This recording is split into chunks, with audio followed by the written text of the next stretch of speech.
Yeah.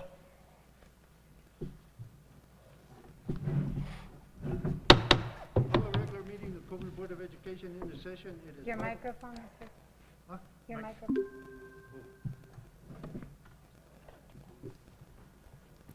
Call the regular meeting of Cobre Board of Education into session. It is 5 o'clock.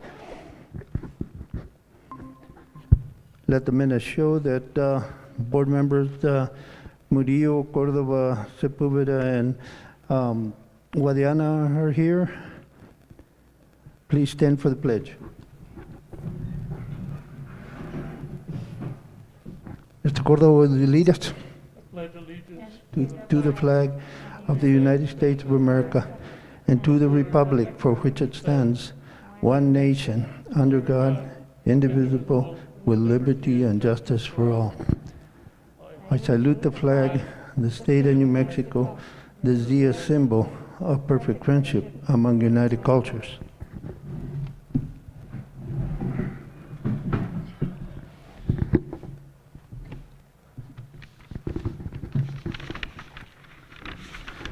At this time, the next item, number 2, is a session for board members to review board candidate applications individually. And what we'll do is Joyce will pass them out to each one of us, and then we'll rotate so that everybody can get a chance to see them all. So in your packet is 7 copies of the questions that we received as of noon today. And then right behind that will be the applications. I think it's towards the back.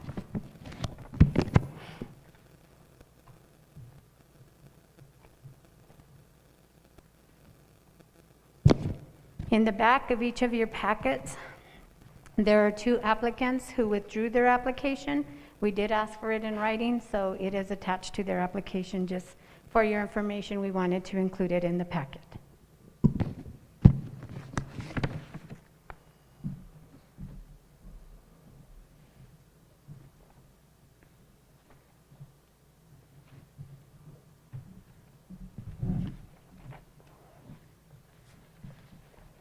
Thank you.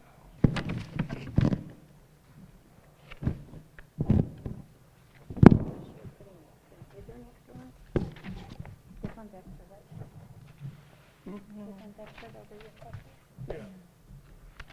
Nobody got 2 of them?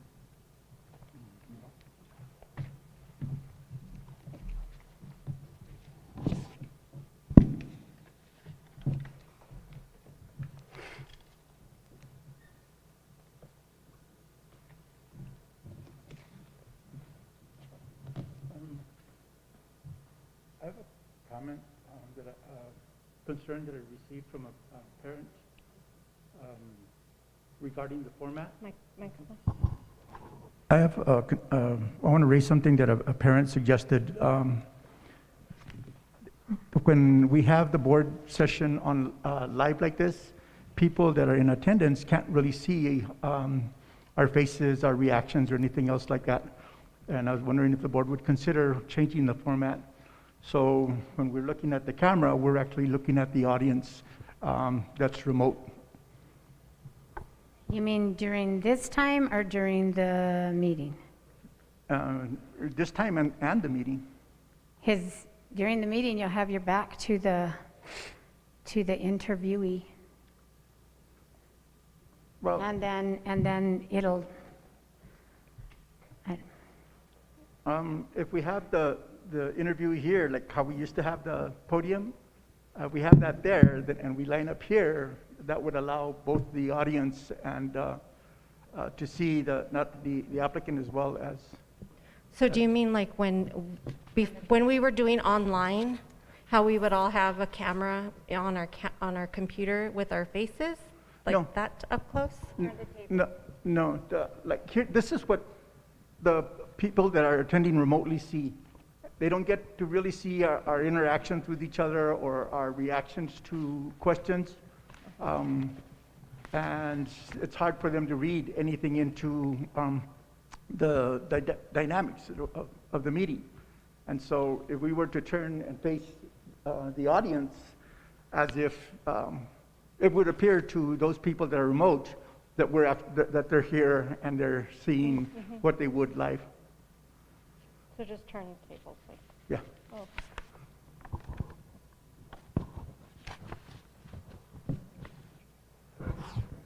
Mr. President, if we're going to start looking at how we're going to do this, I would recommend that, and I don't know at this point, if all the people that put in a letter are going to get interviews.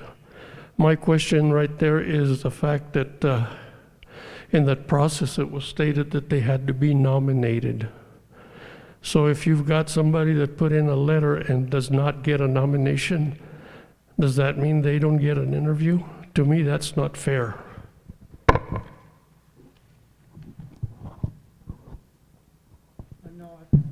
I think we're going to interview every one of them that submitted an application. That was my understanding as well from our last work session.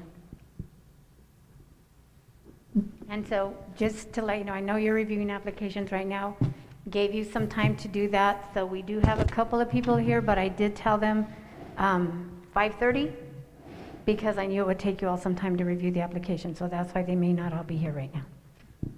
Yeah. Thank you.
many did you say had withdrawn their application?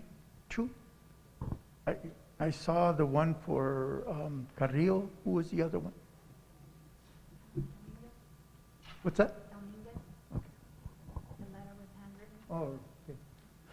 Randy, I mean.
Okay,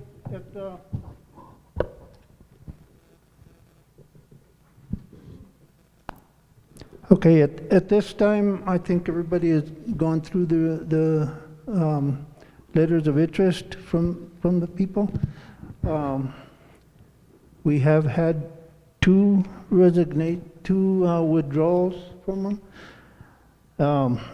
So at this time, making it fair is everybody here, I think? Mr. President? If we go ahead and look at the agenda, there's a few items of action. We still need to approve the agenda items, so we need to start with item number 3 on the agenda. There's a few action items before we start the interviews. Okay.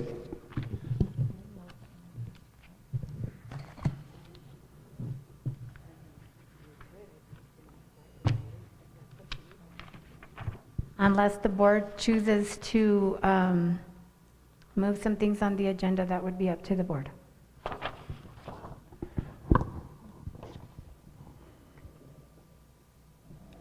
Okay. We can do a couple of agenda items first and then continue with that.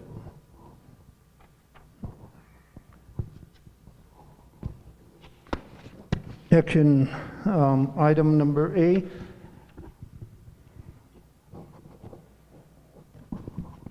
So the first item under A is approval of agenda items. Is there a motion to approve the agenda items?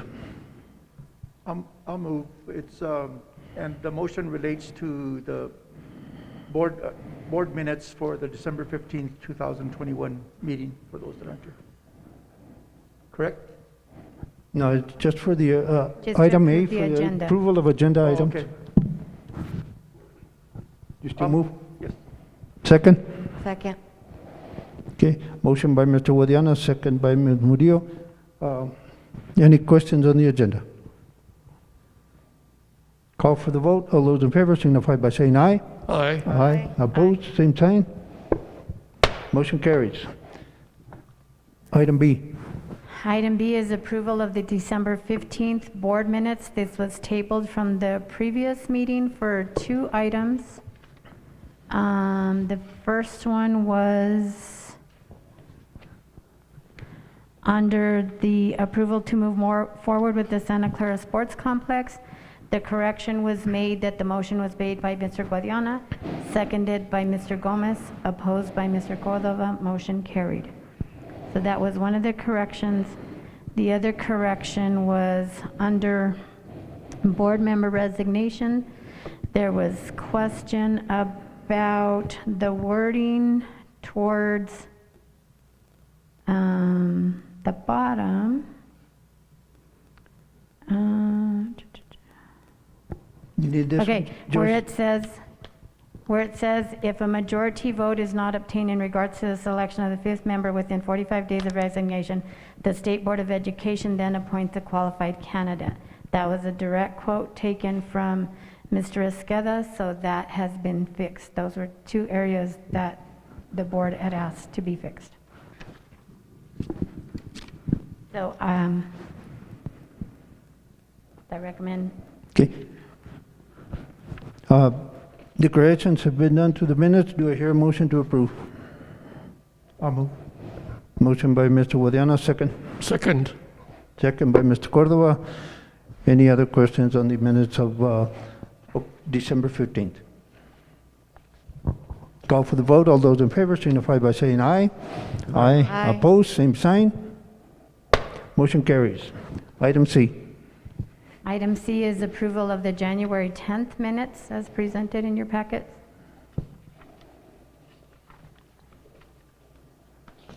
I recommend approval of the board minutes. Okay, you heard the recommendation. Do I hear a motion?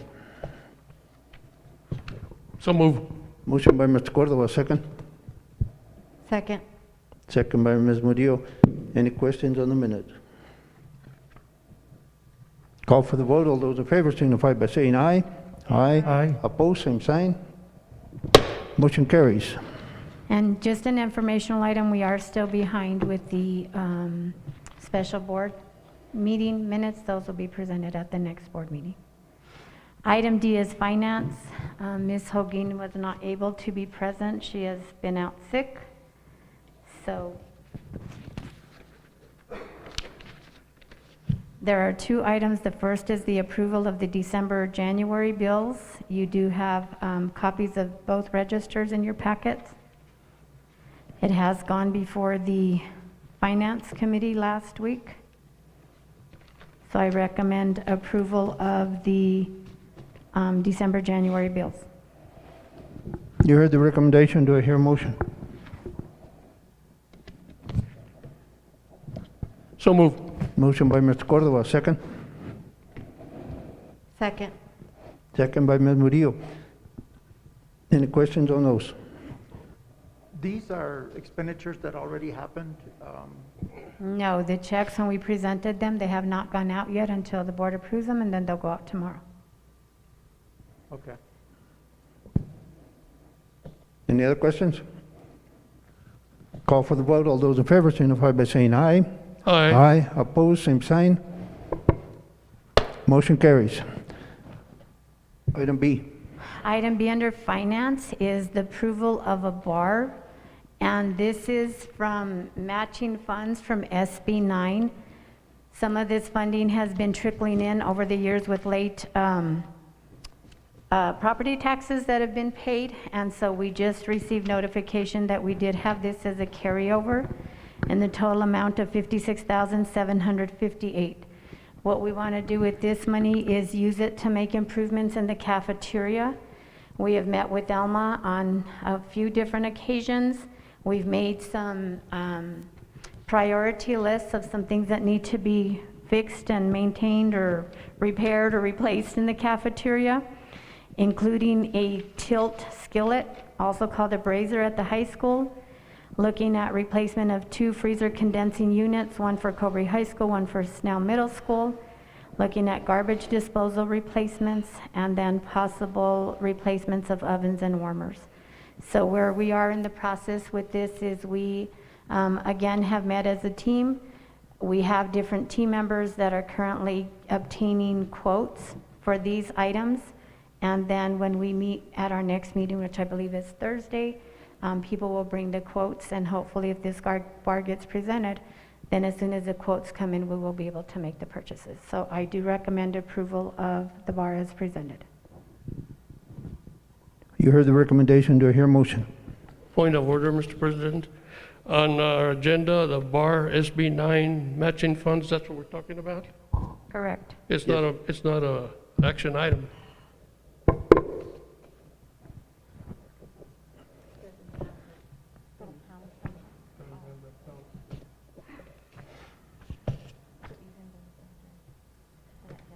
I guess I'm just clarifying, I want everyone in the audience to hear that there has to be a pound symbol behind, after it, not, even though it's under action items, it has to have that pound symbol?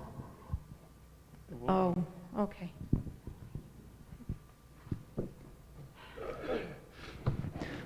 Okay. So that, I apologize. That'll come back to the next meeting. yeah, this one will have to be brought back to us at the next board meeting. Along a discussion about that, both of these line items are directed as a location of Cobre District Office. And yet what you mentioned are at the individual schools. Correct. Can that be corrected by the next time that it comes up to us? Jackie, when we do the location, does it have to come under Cobre District Office, or would it come under different campuses? The reason it comes under, Can you get a mic? Can you get a mic? Or you get a mic?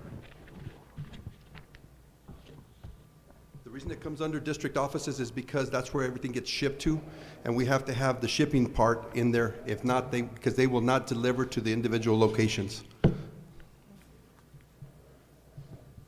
Thank you, Mr. Peru. We've always done it that way, just so we have everything mailed to 900 Central Avenue.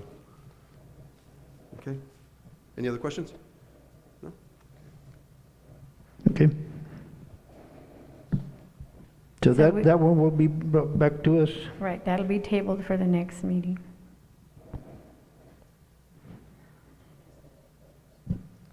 Okay, next item on the agenda is use of facilities, Cobre Cafeteria by Cobre High School Baseball Team. This was an item that was tabled from the previous meeting. I did include the request for facilities. It has been signed by everyone that's required to sign it, including Alma from the cafeteria. And just to let the board know, because this had already come to us, I have recommended to principals, to our athletic director, that we really try to avoid food sales at this time with the climbing numbers of COVID, because they had already put this in a while back. You know, I do recommend that we go ahead and approve it, but just to let you know, that is something that as we're going forward until our case numbers in our county come down, that we are going to try to avoid. So at this time, I do recommend approval. Again, this was for Cobre High School baseball to host a smothered burrito sale. Okay, you heard the recommendation. Do I hear a motion? I make a motion. Motion by Ms. Murillo, second. I'll second. Second by Mr. Woodiana. Any other questions? I just have one quick question. I think the use of facilities said the 8th of February. Isn't the 8th during the week? The Friday. It's a Friday? I think it's Friday. The 8th is a Tuesday. Is that Let me review the form again real quick.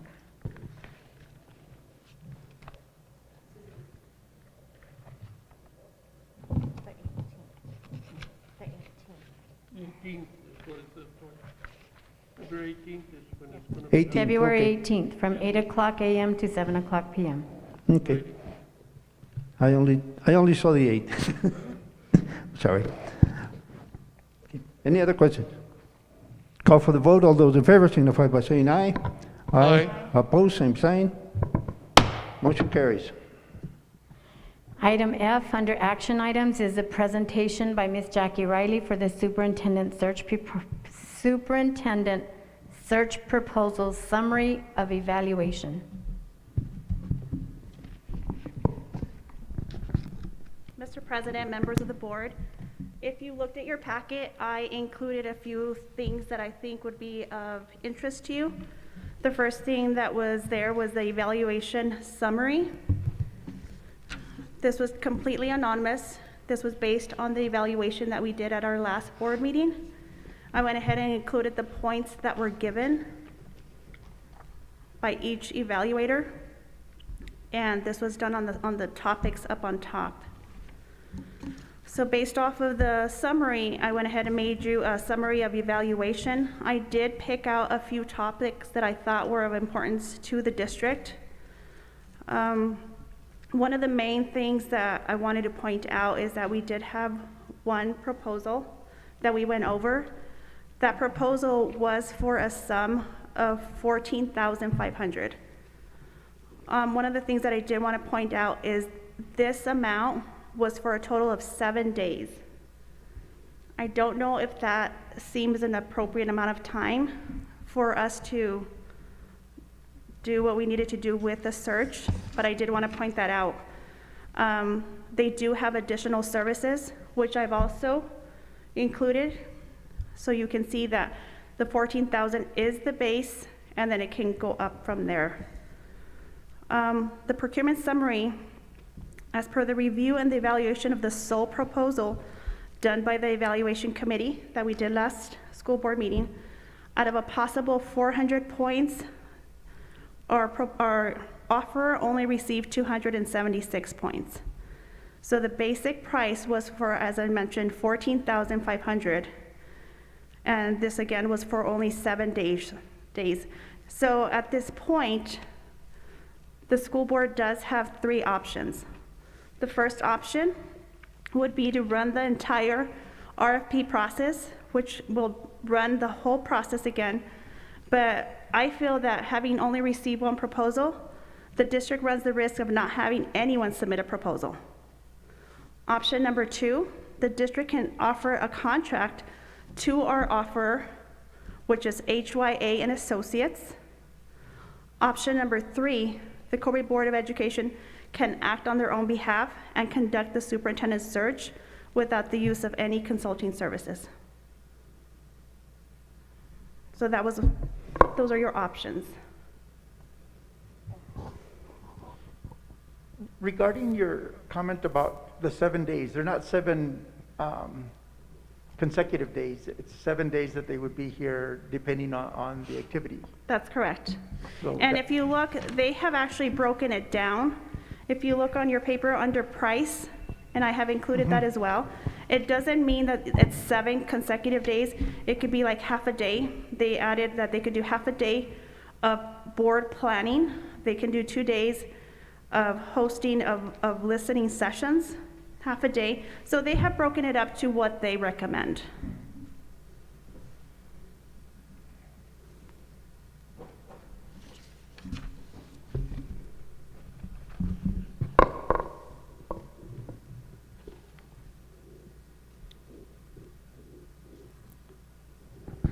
But the actual days of their work is only 7 days, and that's not including how much time they're gonna spend out searching, and then other meetings with us and all of that. So that 14.5 is only a base, like a starting point, right? That is a starting point, yes. And I have also included on the back page what other services we could, as a district, decide that we needed as well.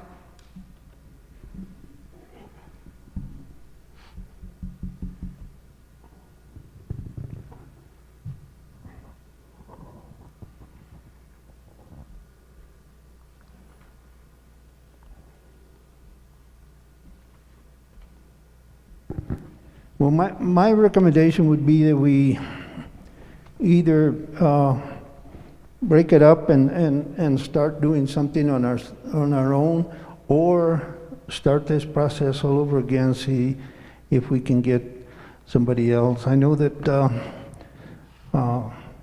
some of these other districts that have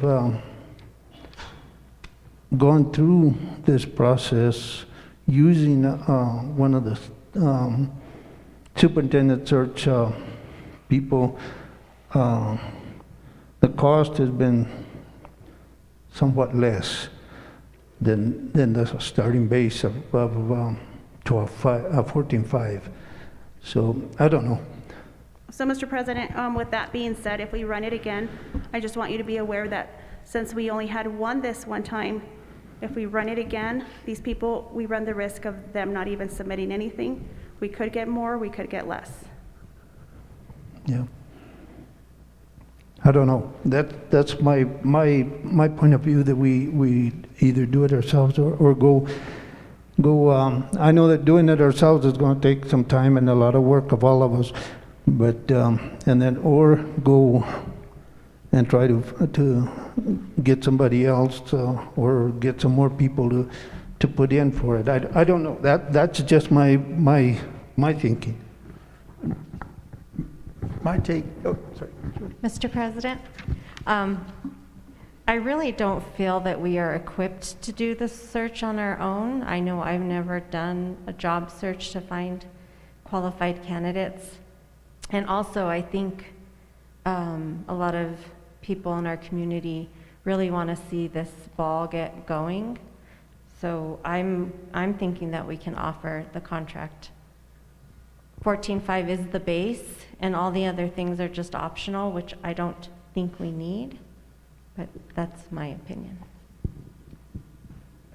And I would like to echo what she just said, with the observation that it's been 6 months in the process not moving forward.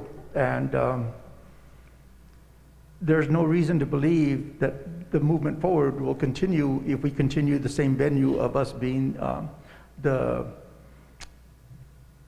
carriers of this effort. So I was impressed with the documentation that was provided in terms of the qualifications of the two key people that would be working on this search.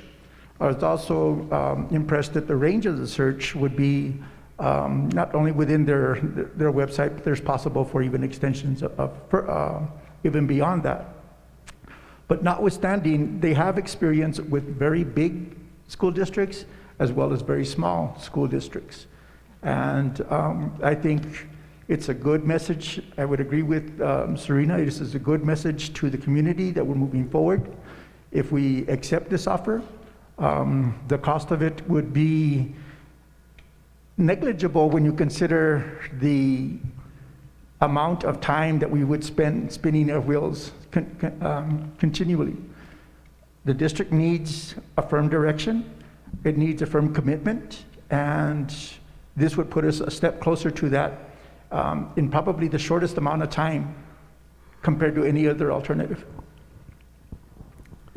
Mr. President, I do also want to add that within those 7 days of the 14,500 base, they have specified that including in that base would be the recruitment, screening, communications, planning, and collaboration with designated district staff, board members, and that's what would be included. So as Ms. Murillo had pointed out, that is a base, and the additional service, that would be optional if we think that we need them at that point.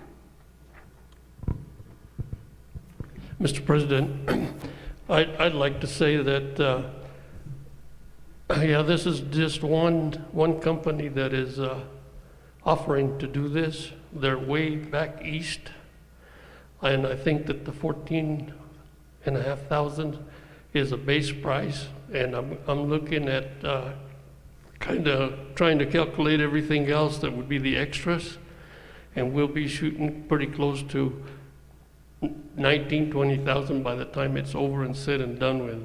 I think that at this time, we're in the middle of the year. I think that we don't have the money to spend for this thing. I think that we can use that money better served in the classroom to our kids. And at this time, I think that we should step back and look and see what we can do and come through for the next 6 months. Hopefully we'll have a full board by that time, and it won't be a possibility of it being a tutu and dying in the middle of it. So that's my input.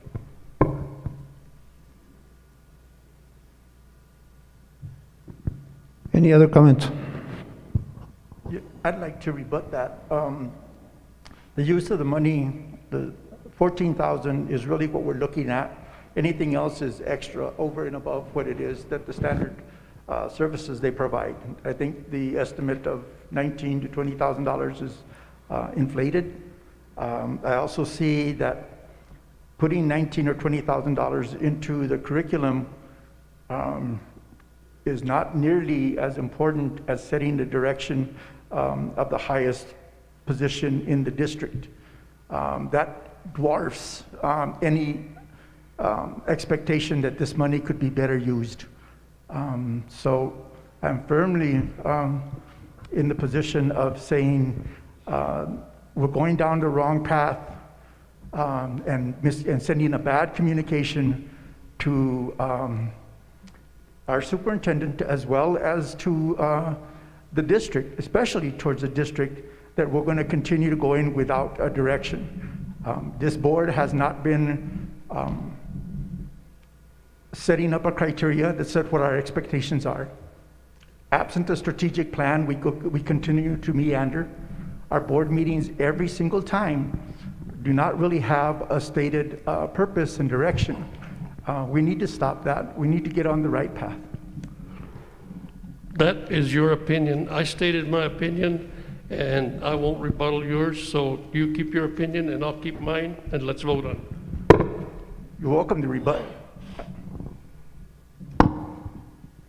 Mrs. Riley,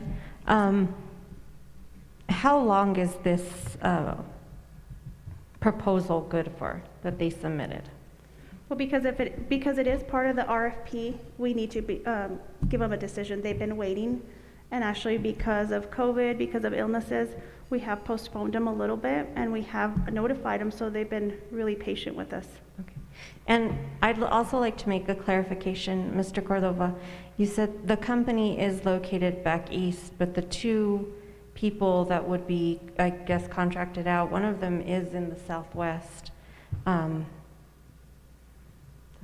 wanted to make clarification of that. One was in Colorado and the other one in Arizona? Arizona and Hawaii. I believe it was Colorado and Arizona.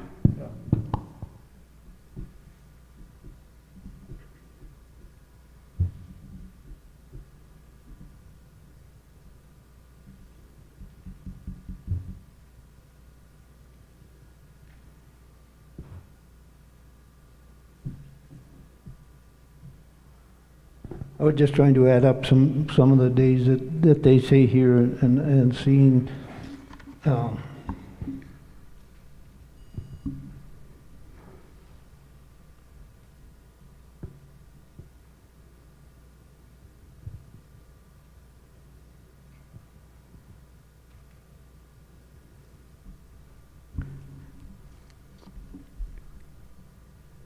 Mr. President, just to help you out with that, in the summary of evaluation, I did add what they believe their days, what the days that you're looking for, how long, if you look towards the bottom on the price, I have included what they believe, how long it would take them for each little phase.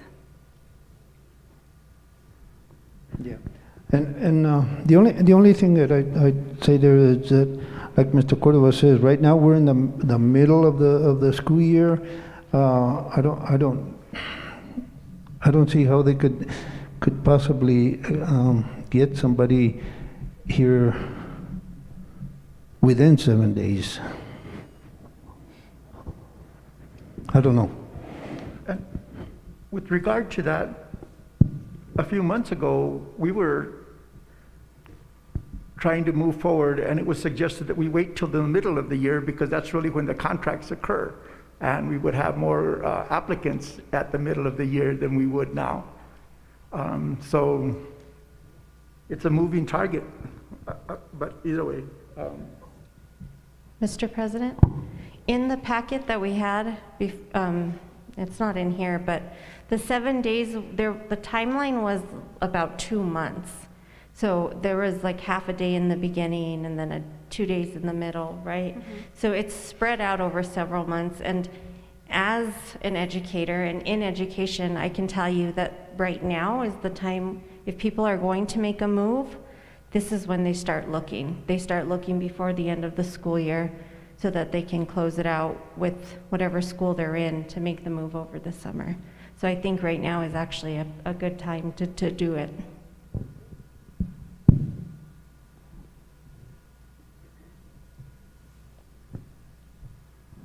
Yeah, I don't know. What?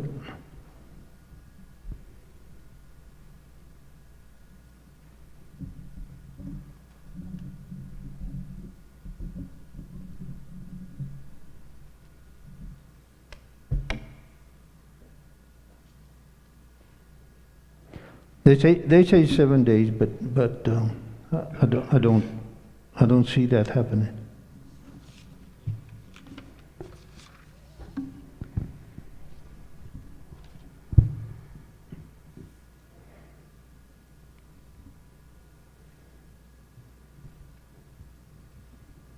So I don't know what, it's an action item? No, it's not, I'm sorry. It's not an action item. Yes, it is. No? It's Oh, before yeah, check. okay.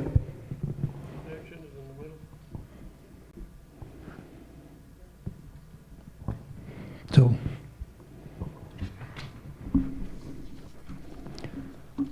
entertain a motion to accept this.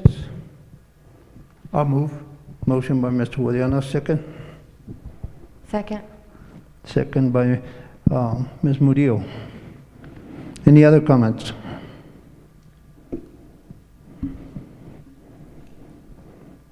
All those in favor signify by saying aye. Aye. Opposed, same sign. Aye. Aye. So the vote is 2-2.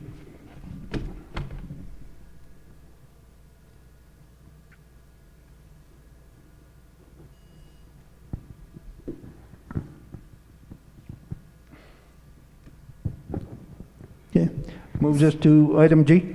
There were three options. Before you go on, Mr. President, because it was a tie vote, what is the board looking at doing to go forward? So what are we, just to clarify, Mr. President, what are we going forward with? What was our The determination? motion that I asked for was to approve the use of this company. And it was tied 2-2. So at this point, because it is tied, Can we table it? Maybe till we get the 5th board member? Well, the action has already been taken. You might be able to to table what to do next, but as far as the motion itself, you can bring it back on. Yeah. It already died. So I'd like to make a motion that we table this for further discussion once we get another member on board. You heard the motion, do I hear a second? Second. Motion by Mr. Guadiana, second by Ms. Murillo, to table it for further discussion. Any other comments? Call for the vote. All those in favor signify by saying aye. Aye. Opposed, same sign. Aye. One opposed. thank you. Moves us to item G. And at this time, we will start with the interviews and possible appointment of someone. And what we'll do to make it fair to everybody that is here to interview, we'll go with Ms. Davis, right? Yes, yes.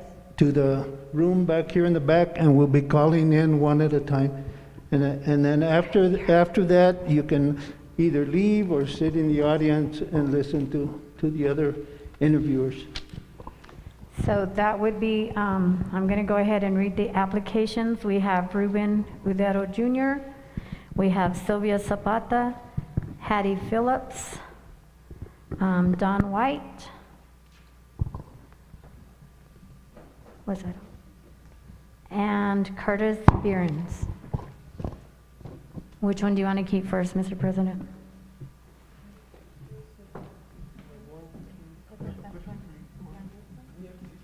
Yep. Did I not say yours? I thought I did. Canuto Molina. Sorry about that, sir. 1, 2, 3, 4, 5. We have 6? 6? Okay. 1, 2, 3, 4, 5. Who do you have on the top, Mr. President, and we keep them first? Which application? Can I just keep? Yes, we have 6 applicants, so can we go ahead and keep Ruben Udero Jr. first? Yes, Okay. but I'm gonna have to run up. Oh, okay. We need a bathroom break, sorry. So if you'll go with Ms. Davis, and if, Ruben? Nice to meet you. I don't think I know you. Should I spell it? Do I know you? What's that? Do I know you? Don't look familiar to me. Mariella, yeah, that's, I figured you had to be Ruben and Mariella. But I don't remember you. I played.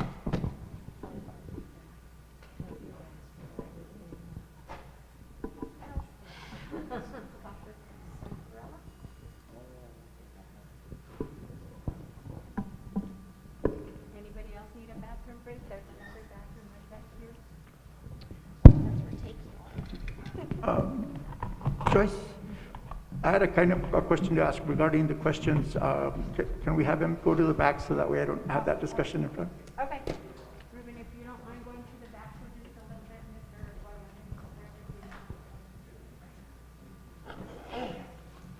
I'll come and get you.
Regarding the last motion, I didn't hear Troy's vote. Did he vote or did he not vote?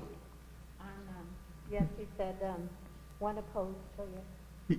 And that was for the, putting it on, On hold. on hold?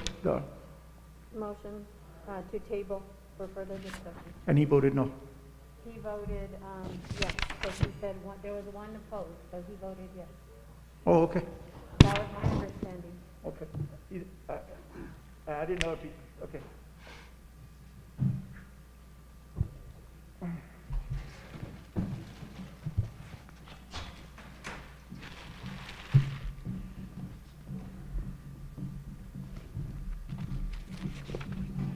Question I submitted mine late, very late. It was, can I just go ahead and ask you? I'll let you, If I don't want to announce it over the thing, it can be heard.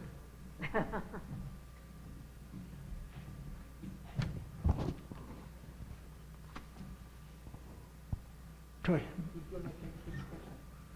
Well, he has it. Mr. Guadiana has a question about the questions. Yeah, I submitted mine late after, and so I was wondering if I could just go ahead and add it onto here and ask that question. And this is what the question would be.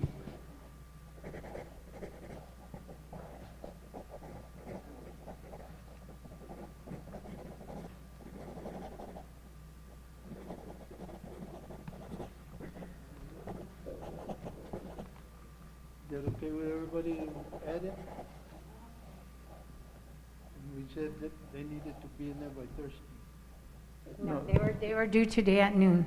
Yeah, and I did it after.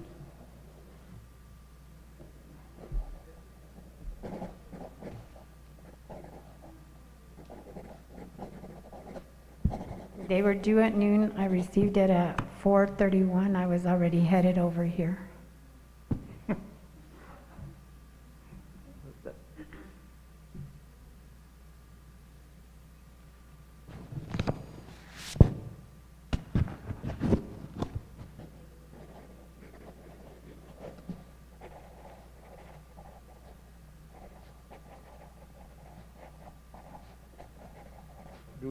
Is that a poll that you're going to take, or?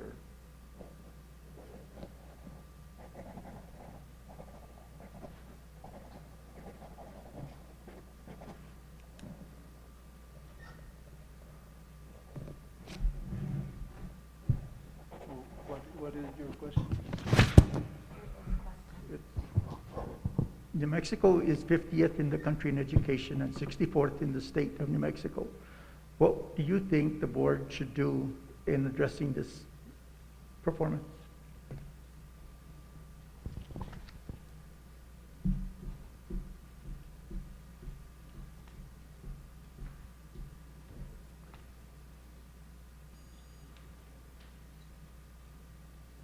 Do we allow that question?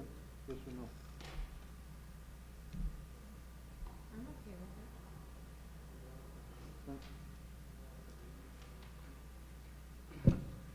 I'll tell you what, when we took on the duty of this board, we say the meetings are gonna be at 5 o'clock. We say we're gonna be at Santa Fe at a certain time. We say that it starts at a certain time. We sat over here and we agreed that that was what was gonna happen, right? So therefore, I say no, but it's up to you guys. Well, that's kind of the way I feel, that they were supposed to be in there so it could be typed, because I think if we get challenged and the question wasn't on here, it was added, we could be in trouble. If the question is asked to every single one of the applicants, that's really the criteria. That we don't ask anybody a different question.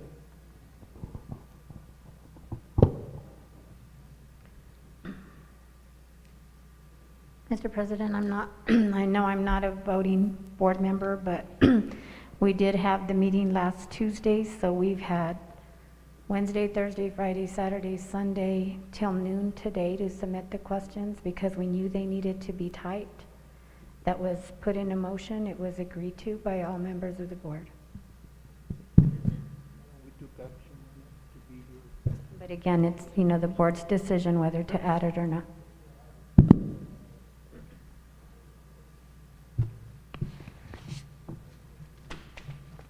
So which one of the ones that are typed do you want? What's that? Which ones of the questions that are typed do you want?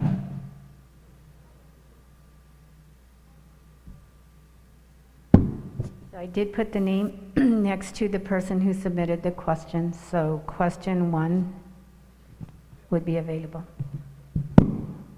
Oh, number 5. Number 5? Who will do number 1 then? Mr. President, you will? You'll do number 1 as well? Yeah, I'll do one. Okay. Okay, you want me to go get the first person? Yes, please. Unless anybody has any other questions. No?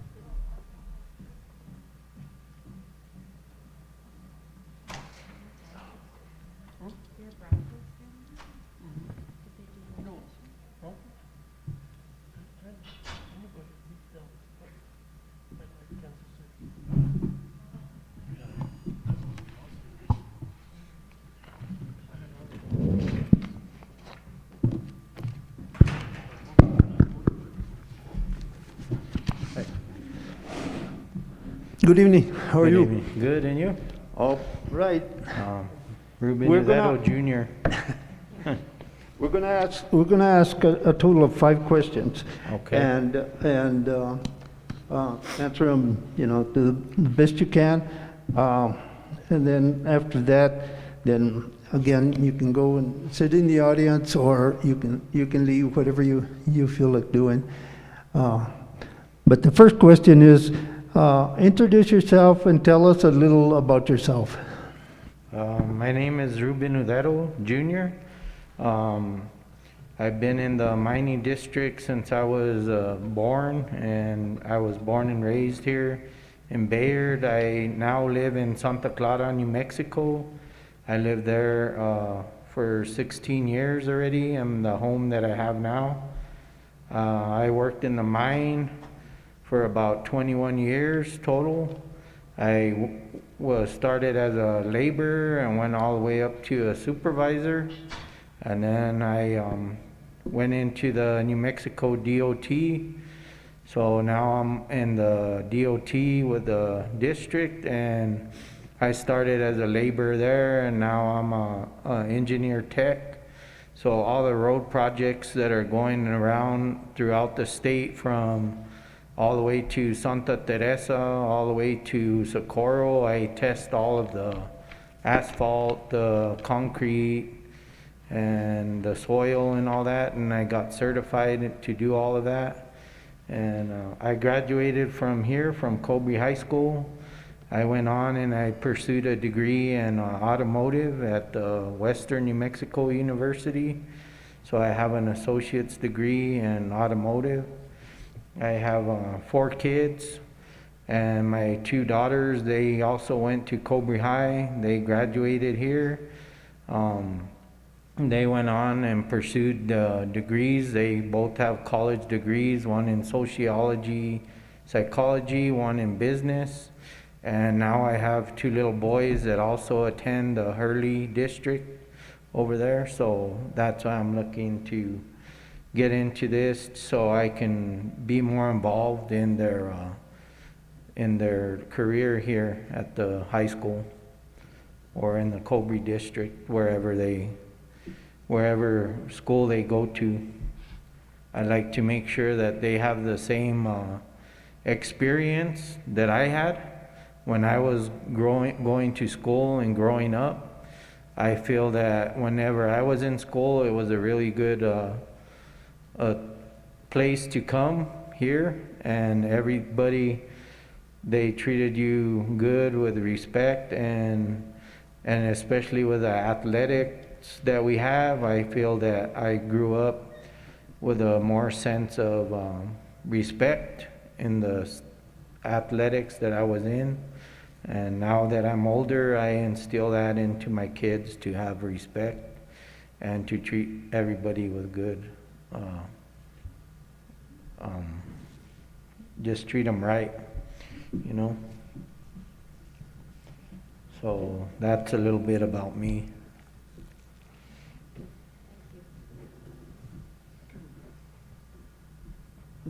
The next question is, why do you want to be a school board? Huh? No.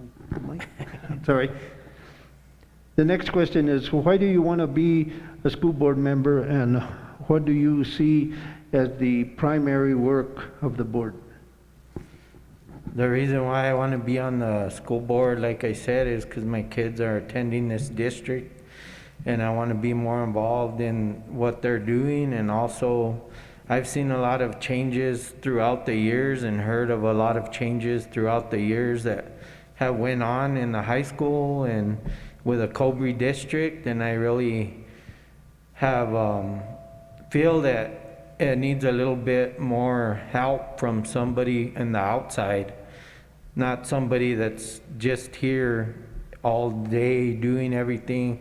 I feel that I need to get more involved since I'm in the community and being more involved into what's going on around for all of the kids too, because I think it's important for all these kids to get a good education and also to pursue college and go to college, and there's a lot of opportunity, and if we can help them find that opportunity, then we're doing our job right.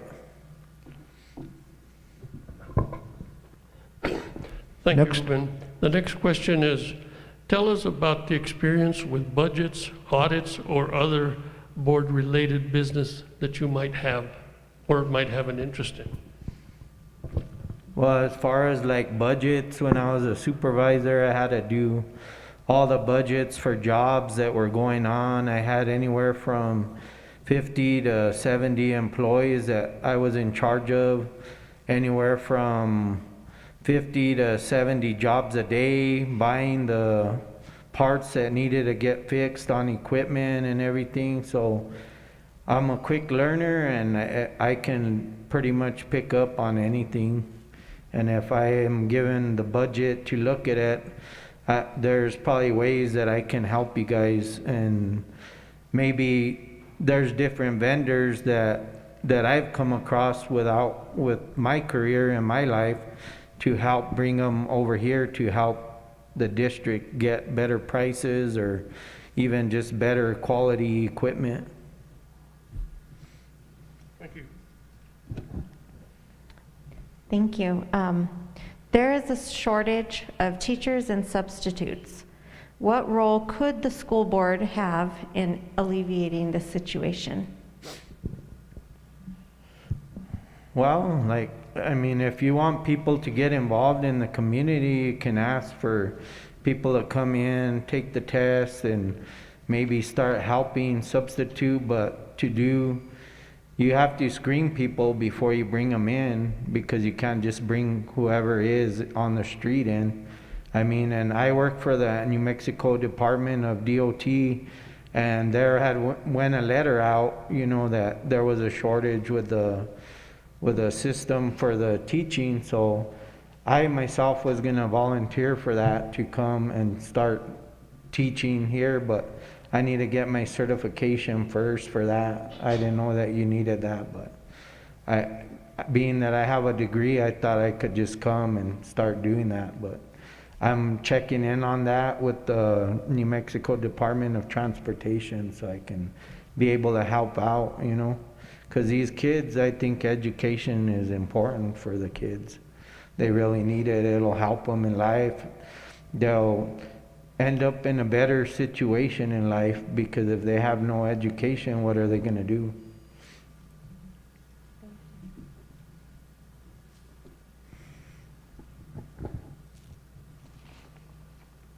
Do you have any questions for us? No, sir.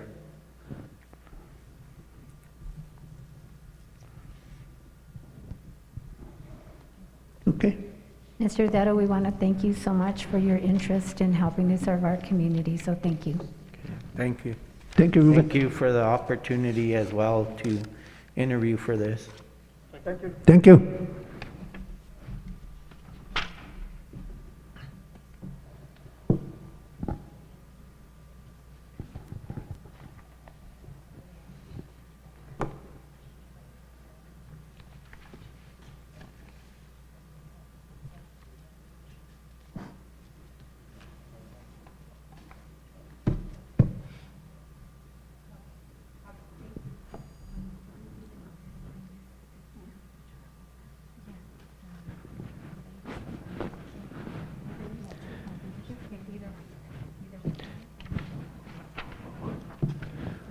we'll be letting you know one way or another, Ruben.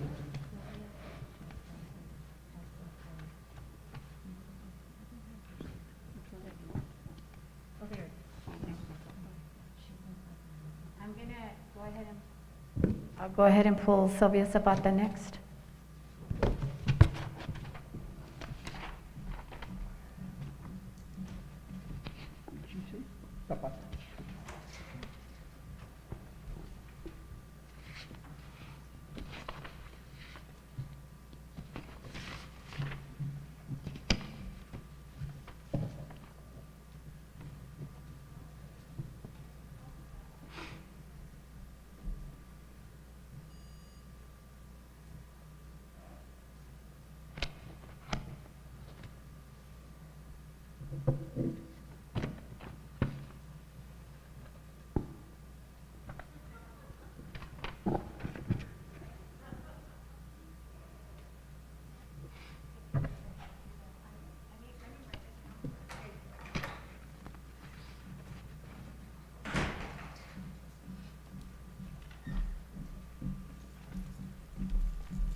Hello. Hello. We're going to be asking you a total of 5 questions. Okay. And we'll start out with the first one is just introduce yourself and tell us a little bit about yourself. My name is Silvia Zapata. I'm from the Mimbres area, San Lorenzo. Grew up here, went to school here my whole life. Graduated Cobre High, class of '83. I didn't raise my kids here, but I have a granddaughter who I'm raising now, and she goes to school here. She attends Cobre High. She's a sophomore. Like I said, I'm from here. I moved away after graduation and started my life. And about 20 years ago, I moved back home. Actually, all the way back home with my parents to help with my dad, who was ill. And after he passed, I stayed, and now I care for my mom. And I work with the 6th Judicial District Court. Been there for almost 7 years now, and I work in drug court, and which is a little bit different. I've worked in the court system for a long time. When I lived in Kansas, I worked there with the courts. I was an interpreter for the courts, and I worked for an immigration attorney from Catholic Charities, and I started processing documents as well as doing interpreting. And when I moved here, I worked in customer service. I worked for the city of Bayard. That was like way back, so not some of that's not on my resume. But eventually, I got back into the courts. I worked for municipal court, and I volunteered at magistrate for a while, and now I work at the district court. So the court system has always kind of been my line of work. Okay. Next question is, why do you want to be a school board member, and what do you see as the primary work of the board? So I see the primary work of the board as making decisions and for our that directly involved our students, and we have to put them first. And like I said, I work in the drug court, and which is drugs are such a big epidemic now, and so I think that a big part of what we have to do as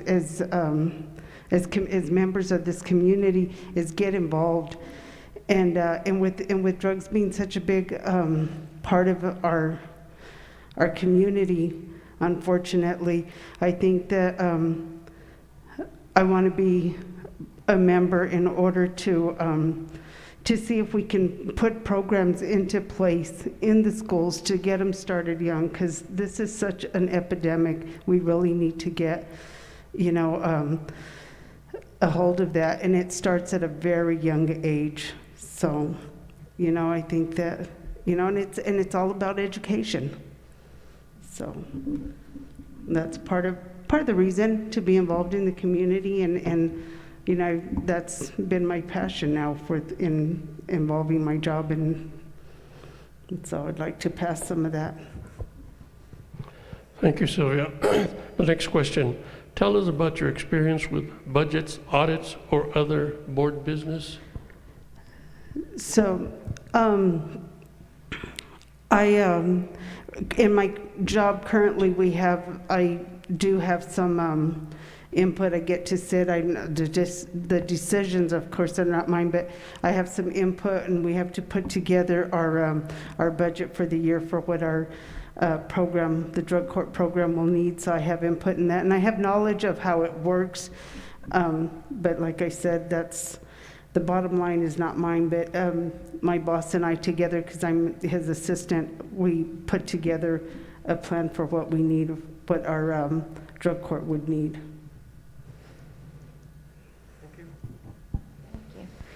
There's a shortage of teachers and substitutes.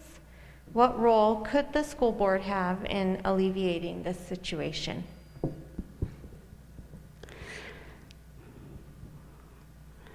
I don't think people know where to begin. I mean, even the governor said she was ready to jump in herself. So, I mean, but again, like I said, it's a community thing, and I mean, we need to get people involved in. At one time, between jobs, I was going through the process to be a substitute. So I would tell anybody, you know, it's, you know, get in there. We need to help our young people, and I think that outreach, you know, just put the word out there and just continue to tell people and invite people into our classrooms to see.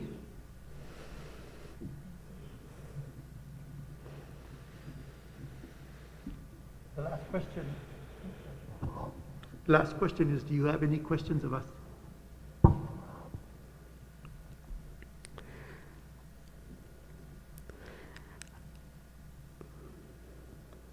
I wasn't prepared for a question. Or for that question anyway. So I really don't, but I watch on YouTube the you know, the meetings, and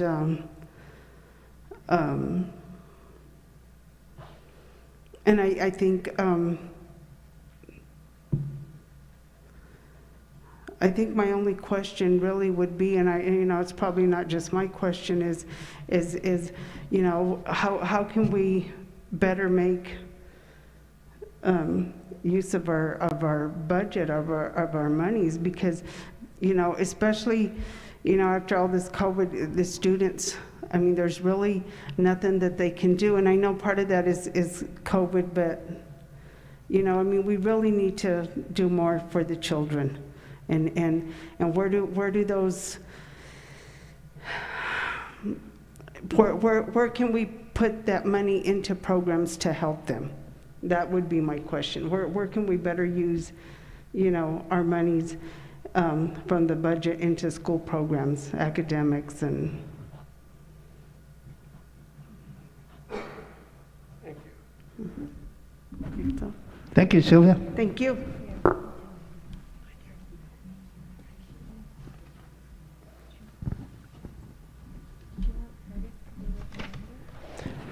Now you can either sit in the audience and listen to the other ones, or you can leave, whatever, and we'll be contacting you one way or another. Thank you, Sylvia. We appreciate your interest. Thank you.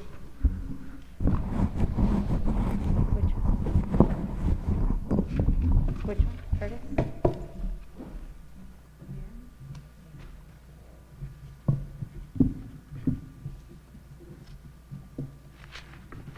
Who's the next one? Curtis, he also lives in Members, so I'm trying to get them home safely.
Hello.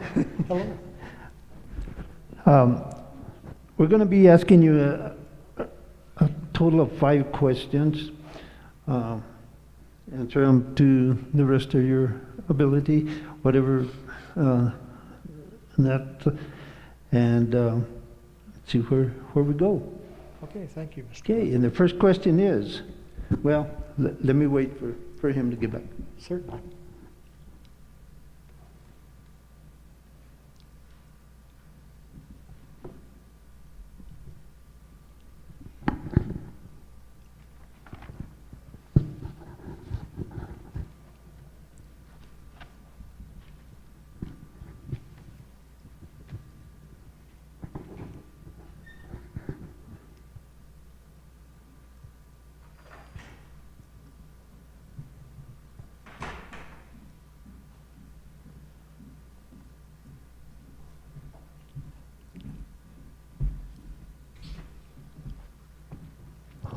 I apologize.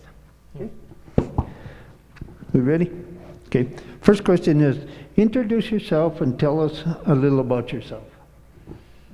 My name is Kurt Behrens. I originally grew up in the eastern part of the country, Michigan.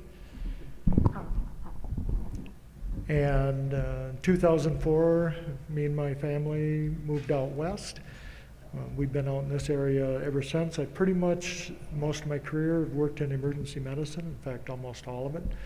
Initially as a paramedic for a number of years in Michigan. Went on to nursing school once I came out to Arizona, and have worked in emergency departments across the state since that time, Arizona, New Mexico, and managed emergency departments across both Arizona and New Mexico.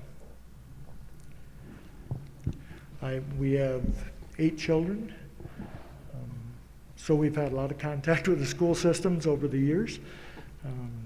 Currently have a granddaughter who is enrolled in San Lorenzo, and we live in the Members area currently. We put a new home in about a year ago, and my original plan when we came back to the area was I was going to retire. Didn't last very long, about 5-6 months. Decided I was going back to work. Currently work at Fort Bayard Medical Center. I am their nurse educator at this time. Okay. Next question. Why do you want to be a school board member, and what do you see as the primary work of the board?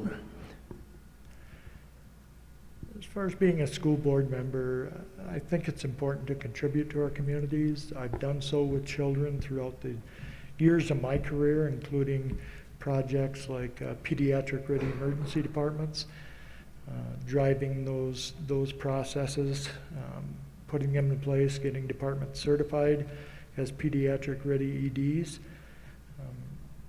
I think we're in a very underserved area, certainly.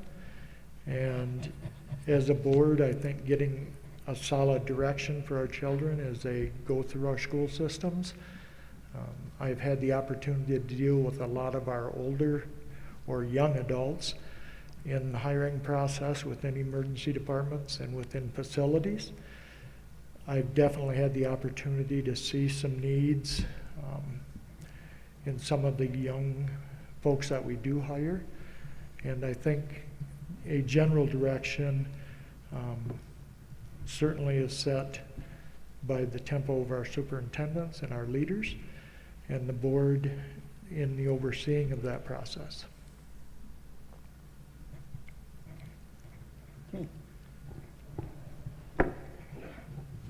The next question is, tell us about your experience with budgets, audits, and other board business. What was the second part of that? Budgets? Budgets, audits, and other board business. I did serve a term on city council, so we certainly had budgetary and audit situations there. As far as budgets goes, I've been responsible for my own department budget within almost every facility I've worked in as a manager. We did everything from totally, in my last facility prior to coming back to New Mexico, there was no budgetary process when I first arrived there. Each department, the last year I was there, each department built their own budget. First time ever, it was a little ground shaking because there was very difficult to pull background information. Our supply chain was difficult to get information from because, for instance, I didn't know, how much of a product I used over the last year. There just wasn't a good tracking system. So building the budget there was pretty difficult. I did use a budget that I'd built previously in a facility and based a lot of my base information off of that. But each of our departments came up with a budget for that facility. As it turned out, about the time COVID hit and everything kind of went by the wayside and we didn't get much of a chance to really follow it through. But all of my management's positions, we were responsible for building budgets, as well as making sure we stuck to those and within our budgets, and those were audited on a regular basis, obviously. And we had to speak to them if we were over in an area where we're going to move it from, those type of situations. So, Thank you. There's a shortage of teachers and substitutes. What role could the school board have in alleviating this situation? I think you have the same situation we do in nursing right now.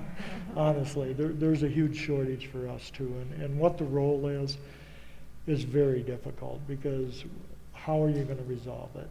And it's probably not going to be a short-term fix. There needs to be a push to get more teachers, just like nurses, into the programs, into the colleges, turn out new nurses, turn out new educators as well as nurses. I don't think there is going to be a short-term fix to it. You can throw money at it, but that's what everybody is doing right now. So to be competitive in the market, it's going to be very difficult. I know more about the nursing side, but I know, our nurses right now are looking at some of them offers of $6,000, $7,000 a week in travel assignments. So it's very difficult right now to recruit nurses, teaching professionals, truck drivers. I mean, everything in the country right now is a very difficult time. I think it's going to take some of the people that have left the job market to come back. And what's going to make that happen? I don't know. It's tough. And I don't know if, stopping support that some are still receiving, if that's going to make a difference. I think we've seen that trickle down, and I don't think we've seen a big response back from it yet. Certainly in my field currently, I don't think we've seen return to the market like we used to have. There's always been a big shortage of nurses, but it's really become pronounced. And a lot of that is, a lot of them have decided to retire due to the risk. And I think you got a lot of the same thing in the school system. And from the COVID aspect, I don't think we're ever going to see it go away. I think it's going to become endemic like the flu is. Every year when you get your flu vaccine, you'll get some type of a COVID vaccine as well, whatever the strain appears to be coming into that season, and it's going to continue that way.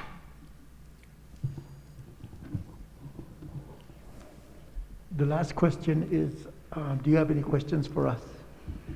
I'd like to thank you for your time, Mr. President and Board. I don't have any direct questions for you.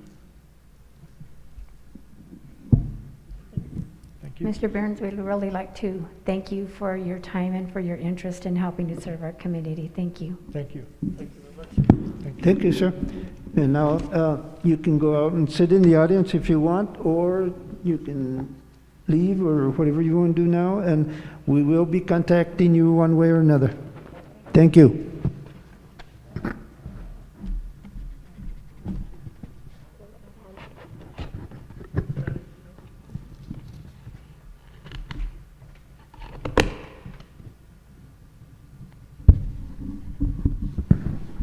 Who's next? Hattie Phillips.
Board members, just to let you know, sometimes the feedback, Ms. Hattie has difficulty hearing, so I'm going to stand next to her.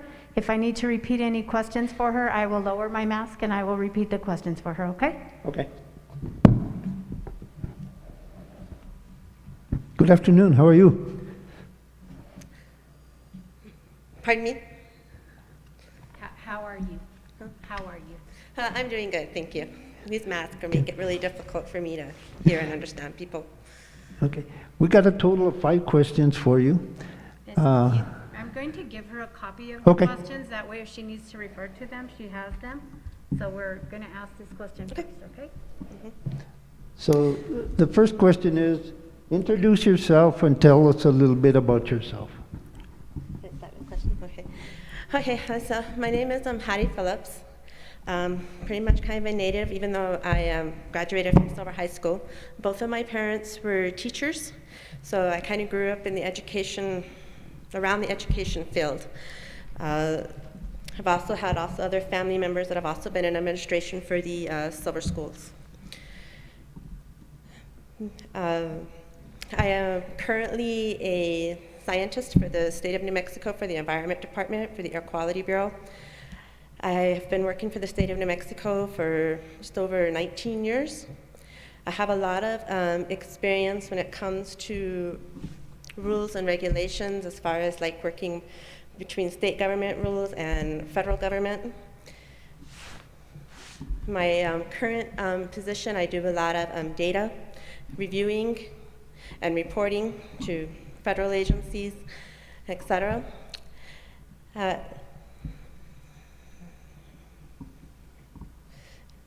Just making sure I don't go over something. Okay. I have a son that graduated from Cobre High School, and my husband himself was a graduate of Cobre High School. And although he is currently a substitute and a coach, which I'll add that question for later, I have heard some of the things and challenges that the district is currently facing. So that's pretty much what I have to say about myself. Okay. Next question is, why do you want to be a school board member, and what do you see as the primary work of the board? Okay. One of the primary reasons that I was looking to be a school board member is that I have listened, ever since the COVID came out, we were able to listen remotely at some of the board meetings. There's a lot of work that could be done. I feel as far as for the district, there also needs to be a, how to say this?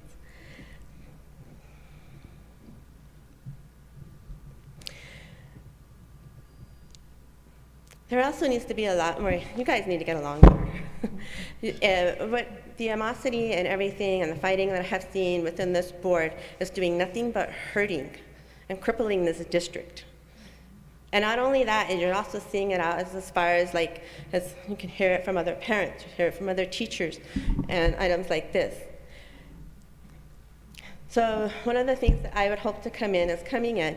I really do not have any political ties to the school district other than my husband being a substitute and a coach. Even though I'm a member of this community, the school district community, I am more in the community of Silver, know more people in there. So I feel like if I would come in, it's like there's no politics behind my motivations in order to try and help this district try and get on at least the right path. And if someone, the primary work of the board, like I agree right now, especially with the issue of the superintendent, trying to get somebody in. It has been a long time since the last superintendent has been here. You guys do need to get somebody in so we can get this district at least going in the correct direction. It sounds like that, based on the conversations that were had earlier, as far as that you guys don't really have a good candidate filled at this time, just based on what I'm hearing. Don't really know how, for a small district like this, you can really get a better candidate filled. It's something you have to be looking to. But I think that right now would be one of the primary things that needs to be addressed so that at least things can start going forward, hopefully in the right direction. Thank you. The next question is, tell us about your experience with budgets, audits, or other board business. My experience with budgets, as far as like previous work, yes, I do have a minor in business and administration, so I do understand the basics of business and accounting, marketing, all that aspect. So I do have the basics of that. I have not really had to apply that much in any of my career as far as budgeting. I do, however, as far as audits, I did work as the food safety manager for Tyson Foods at the Santa Teresa plant. One of my primary duties there was to, when the plant would get audited by either government entities or by customers, that my primary goal was to set up for the audits, be prepared for the audits, review all the material that was going to be needed, and make sure everything was in order. And that was, even though I was just on the food safety end, my encompasses was the plant as a whole, to make sure everybody has this. I did, when I was with Tyson Foods, I did have a very high audit pass rate. So something that is one of my stronger backgrounds. is working with audits. And as far as other board business,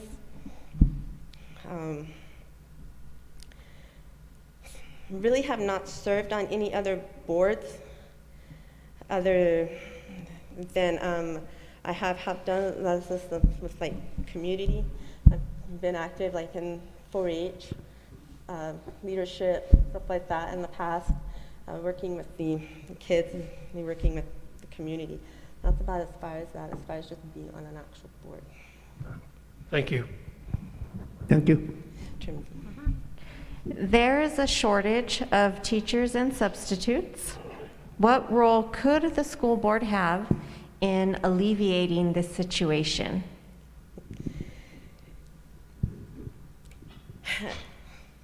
As far as your shortage of teachers,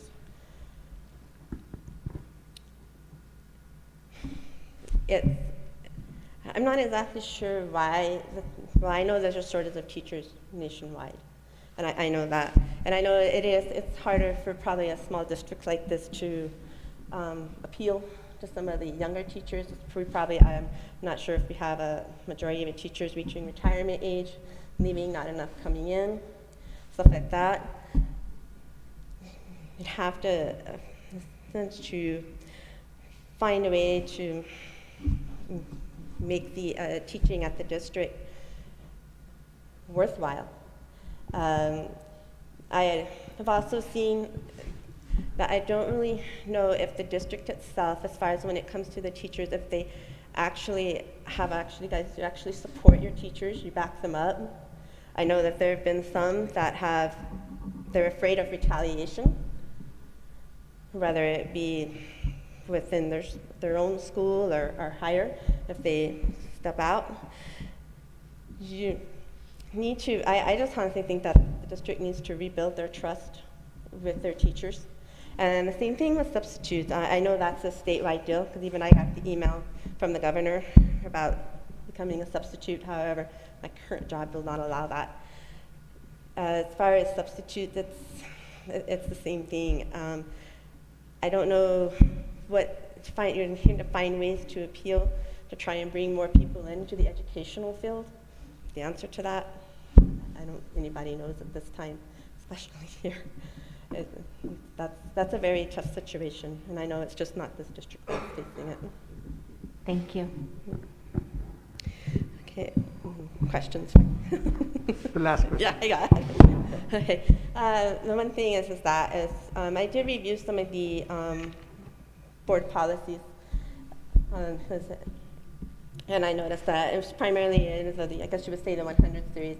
And I do notice that as far as like, especially on 155 with those nepotism, having that being said, the way that the current rule reads about there really should not be any board member that has any family, spouse, or anything that is serving in any capacity, like a teacher, coach, or anything like that. Even though I know that there has been some waivers granted, don't really see the whole definition of that within the policy.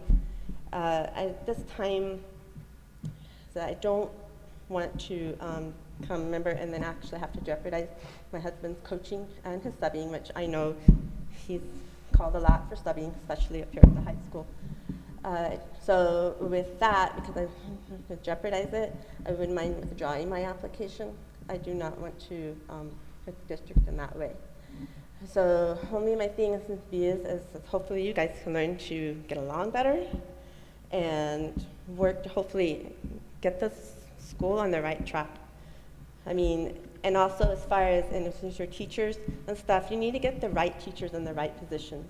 Because I do know you have, even when my son was here, you have teachers teaching subjects that they really should not be teaching. And not only that, you're hurting the students when you do that. And I know it's hard because we have a shortage of teachers and stuff, but it still needs to be addressed. Try and get quality of education up, support the sports, support the academics. On the other side, all the other things, that also helps with school morale and everything else, especially with the students. And I just hope that you guys can work together and turn this district around, because right now it's not looking good. Okay, well, thank you. One, did you?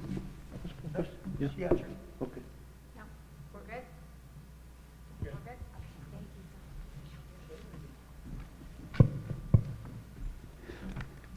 good? You can go ahead and sit in the audience if you want, or if you got something to do, you can go. We'll be contacting you one way or another, okay?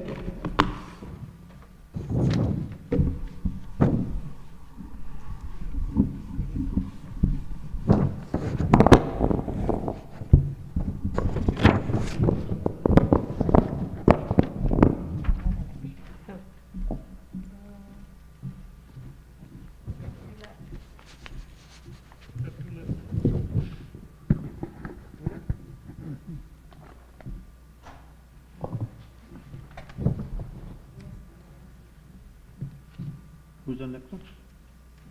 Dawn White?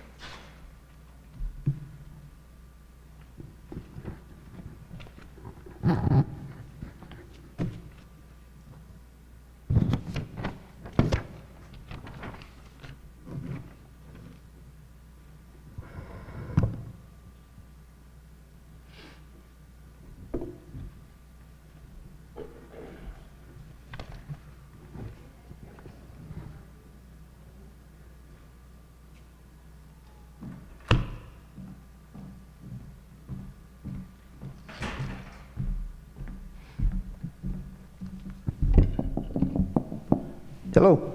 Good evening, Mr. President, board members.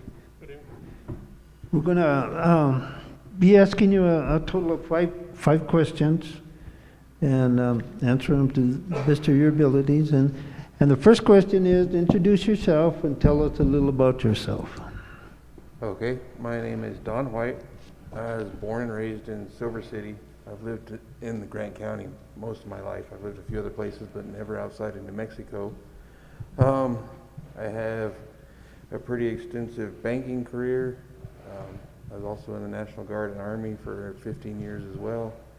I'm currently the branch manager for First Financial Credit Union in Silver. And I live in Hurley, and I have since 2012. And we've sent all but one of our children that's still remaining through the Cobre School District now, so in the last 10 years. And that pretty much covered it to the highlights anyway. Okay. Next question is, why do you want to be a school board member, and what do you see as the primary work of the board? Let's see. The biggest reason that I want to join the board is that I want to help with the future of our youth, with our children, in our community, in our state, and most particularly that although most of my children are out of school now, I have quite a few nieces and nephews that still need to be brought through the education system, and any way that I could benefit them by helping out with what experience and education I have, I feel would be a benefit. I wouldn't come to the board with any preconceived notions or agenda or plan myself. This wouldn't be any type of self-serving issue for me. It would strictly be, from what I could picture, the board should be based on like servant leadership. The board should be trying to figure out what can they provide and what can they do for their superintendent, for their teachers, for the principals, for everybody, so that they can ensure the success of the children and students. And that would be my primary goal, so that I can make sure that our youth are provided more of a chance of success than they are if people aren't there to take care of that for them. Okay, thank you. Our next question is, tell us a bit about your experience with budgets, audits, and other board business or other business. That's right up my alley. I have, I guess from the very beginning, I have an associate's degree in accounting. I also, while I was progressing through school, I took every course in accounting except for government audit, and then decided to change majors and got out of accounting. I've worked with a number of boards. I worked for SEGRID, which was Silver City Economic Development Corporation. back in the early 90s. We worked directly for a board. Everything we did reported to the board through the director, Linda K. Jones, that was there then. As far as budget, and while working with economic development, we did budgets. Our big thing was to help small businesses. So what you did is you prepared budgets, trained people on how to do budgets, showed them, did seminars and courses on budgeting and everything for small businesses and for individuals as well.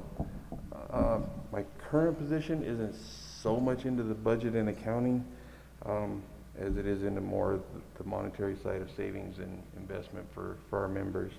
I spent a great deal of time, though, while I was in commercial banking rather than a credit union, as a commercial loan officer and in real estate lending. So I did a great deal of budgeting and finance and that kind of thing, taxes as well.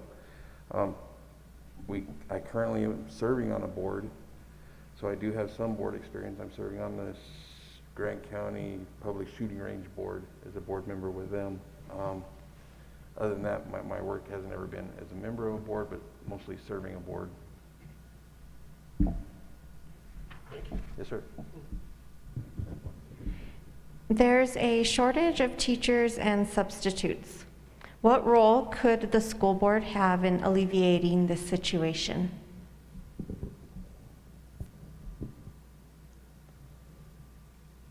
What immediately would come to mind would be partnering with higher education, Western or some other higher education institution, and trying to either promote, recruit, anything that we could help benefit to gain more teachers and more people that are interested in secondary education. But beyond that, and locally, I think the board would need to look at trying to see what kind of incentives we could have to bring teachers to our community and to our school district, rather than letting them go to some larger city that might be more advantageous from the perspective that they see it. So I think the board would have kind of a marketing campaign that they would need to develop to try and entice teachers to come to our community. Mm-hmm.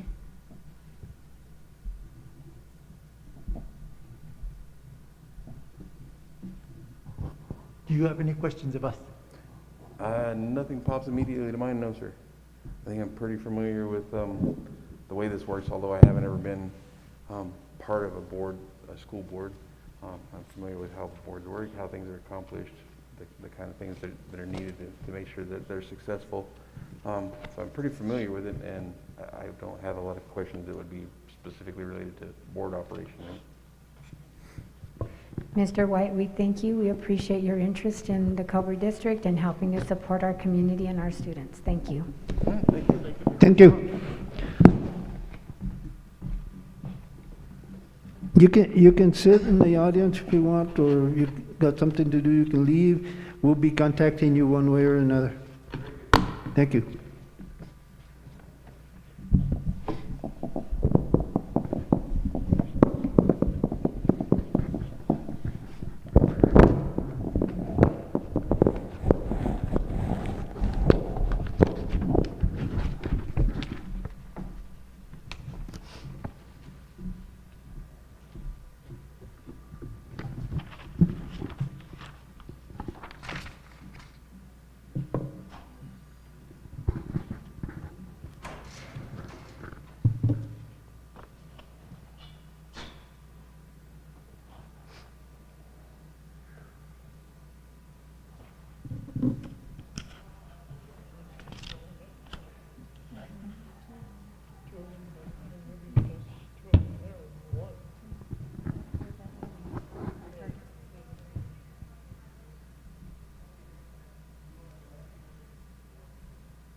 Hello. Hello, sir. How are you? I'm doing great. How about yourself? Okay. We're going to be asking you a total of 5 questions. I'm going to rotate around, and each one of us is going to ask a question. And first question is, introduce yourself and tell us a little about yourself. Okay. First and foremost, I'd like to. I appreciate you guys accepting my resume and having me here to apply for this. So thank you. I know you guys have got a hard job. So to the board, thank you guys. Canuto Molina. I'm a native son of Grant County. So I was born in Silver City, but I grew up in Hurley, North Hurley to be exact. I live just 2 blocks from the school. I am a alumni of Cobre. So I went to school in Hurley, Snell, and then Cobre. All my children, my wife, everybody's gone to Cobre. Upon graduation, I enlisted in the Army. I served 10 years active duty in the Army, and then another 13 in the National Guard. So I retired from the National Guard at 23 years. During that time when I was in the National Guard, I came out of active duty. I fought fire for a couple of seasons, and then I was able to secure a job as a law enforcement officer for the U.S. Forest Service. So currently, that's what I'm doing. I have 14 years of law enforcement experience. Right now, my current position is a senior special agent, so I work for the Assistant Director of Investigations out of the Washington office. It is a virtual position, so I stay at the house and mostly reviewing policy, doing some of the strategic level stuff from the Washington office at a national level. Personally, like I said, I have 4 boys. All of them are graduates of Cobre. I have 3 grandchildren. I have a beautiful wife that's in the audience right now. And, I just, my hobbies are enjoy, being out in the woods and spending time with my family. Okay. Next question is, why do you want to be a school board member, and what do you see as the primary work of the board? Well, I'll say, real quick, I think being a school board member and serving as a school board member is like a return on my investment. I'm a taxpayer, and the biggest investment that we have is our children. And so, if we are able to grow these kids, they're going to become viable members of society, not just nationally, in a bigger scheme, but locally as well. If you have a solid school district, you're always going to have a solid community. And so I really want to make a difference. Likewise, I'm a public servant. I've been serving the public since I was the age of 17, first in the Army, then as a firefighter, and now as a law enforcement officer. So that's what I want to do when I retire. I got 6 years to retirement, and so this is kind of me dipping my toe in the water. Public service and just serving the kids, trying to bring compromise. I know that the environment right now is very polarizing. It's hard for folks to agree on just the smallest things. And hopefully, if I become a board member, I would like to do that and come and bring compromise, bring the art of compromise back into the picture to better serve the children.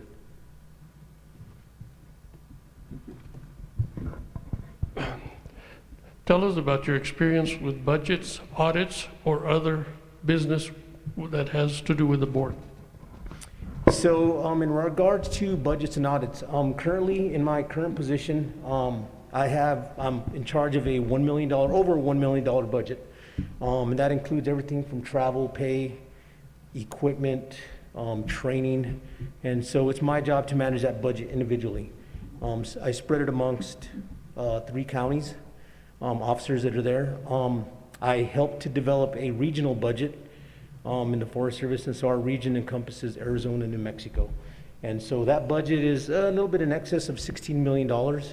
So I do help to develop that budget. I'm well versed in acquisition and contracting. I'm the chief acquisition officer for our department, for our directorate. So I'm well versed in bids, things of that nature. When we do get some of that stuff as a contracting officer, I just make sure that the contract is correct, that the contractor did whatever services and or equipment to standard. In regards to audit, I usually tend to audit, my budget.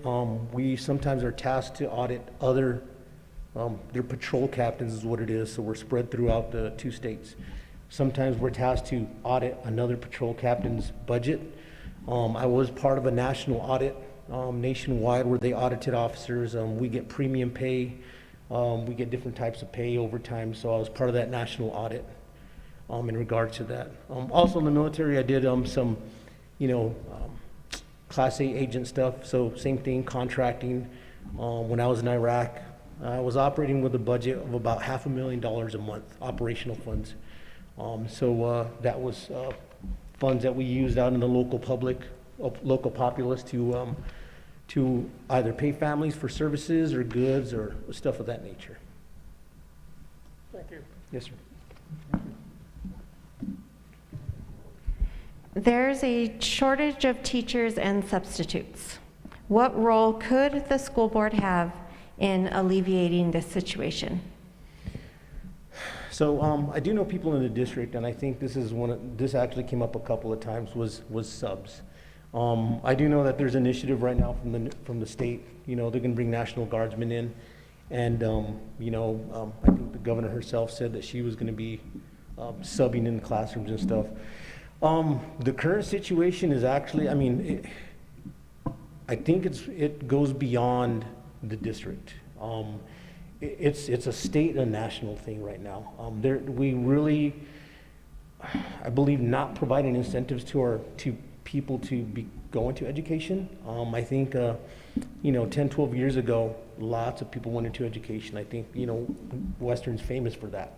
And more so now, I don't think that, there's a lot of people going in there. So as a board, I think some of the things we could do, and I know that we're limited in what we can do within our scope, but, maybe providing some sort of incentives, and not necessarily monetary incentives, but something to attract, some of this talent, some of this local talent that's out there, because we have some very talented people out there in the community. And I think at a local level, if we could just at least do that, and lastly, have our teachers back. I think a lot of times we don't do that, as a public, as a district, if we at least show the teachers that we have their back and we're there to support them, I think that might go a long way to, at least keep some of these really good educators on. Yes, ma'am. Thank you. The final question is, do you have any questions for us? None right now, sir.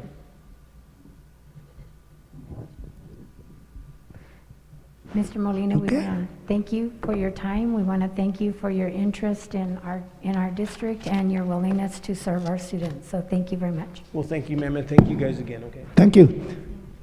You can sit in the audience if you want, or if you got something to do, you can leave, but we'll be contacting you one way or another.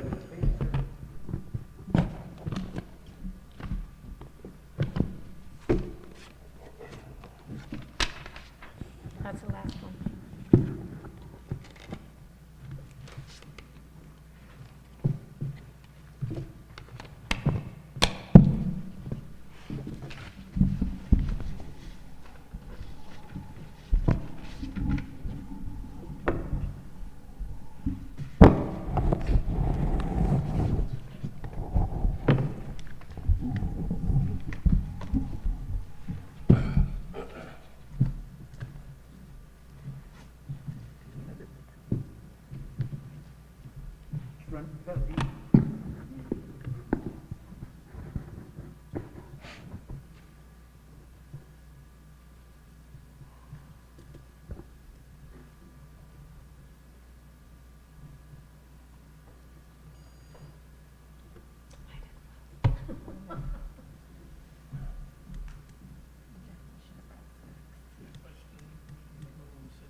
Okay, this is an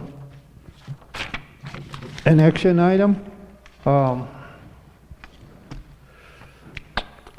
Mr. President, we have heard some very good interviews. We have got a lot of letters. We have got some note-taking. And would it be possible for us, and I understand that we have to do it before the next board meeting, but it would be possible for us to table the voting on this to another, when we can have a special board meeting or something. This would give us time to kind of go through our notes and go through the material that we have to be able to properly make a decision. If so, I'd like to make a motion to that effect.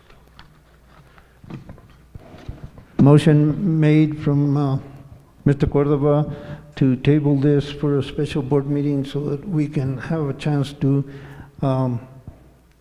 look at our notes and look at some of the information and make a decision there, because we have to make it before the next board meeting.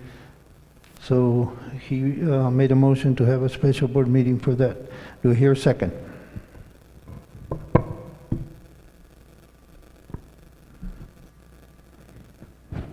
I second that, because that was what my recommendation was going to be, that we have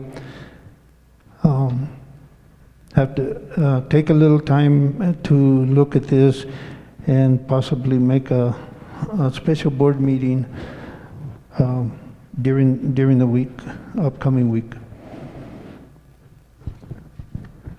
Any comments, questions? Given the criteria that's been used recently about what we decided to do in the previous meetings and what we've set forward as this with being an action item, we're deviating what we have agreed to. We're deviating from what the agenda has, and I would not support that. Plus, again, we're kicking the can further down the road. This is just tabling it to be able to look at these things and try to make a right decision. So just tabling the vote, it's not changing any of the criteria or changing any of the procedure that was stated before. It's just a question of, can we table the vote on the results? It's a substantial change. This will give us an opportunity to go beyond the information that we received here. And the intention that we have is so that we get a base of information that is similar for everybody. The time that you want to take off afterwards, who knows what additional information is going to be sought. We have the information that's before us that we've requested for. And another week would not produce, if it does produce additional information, it's not done in an open session. I'm not saying to produce additional information. I'm just saying to go over what we have here. I'm not saying to reach out to anybody or reach out to any of these people or anything, just for ourselves, for our own information. I believe the adequate time, the time that we have is adequate for that now.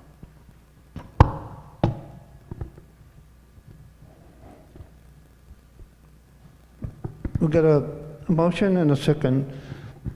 Any other comments? I feel that I have enough information after going through the letters, the resumes, the interviews. I don't see how having more time would be beneficial, and having special board meetings, it's kind of difficult sometimes with schedules, and so I think it would be prudent just to try to nominate someone tonight. Any other comment?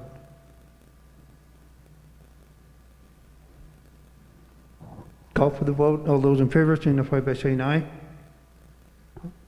Aye. Aye. Opposed, same sign. Aye. Aye. Again, we're tied 2-2.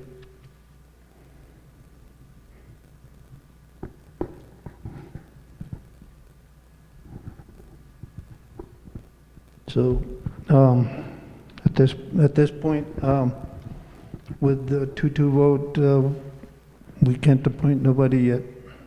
So, moves us to unfinished business. Mr. Sepulveda, can we,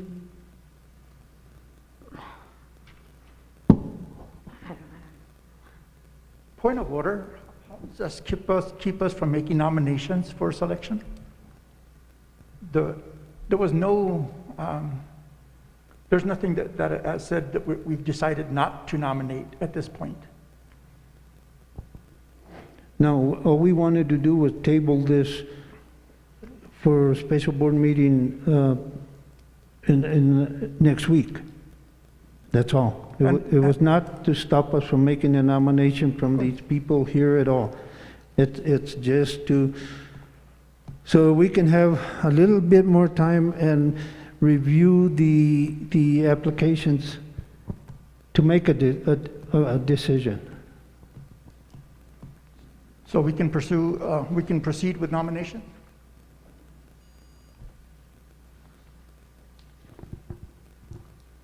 I guess, because the motion was to table the selection, Okay.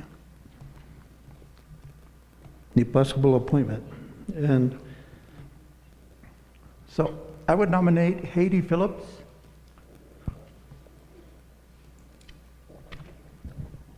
say again, who? Sorry, Hattie.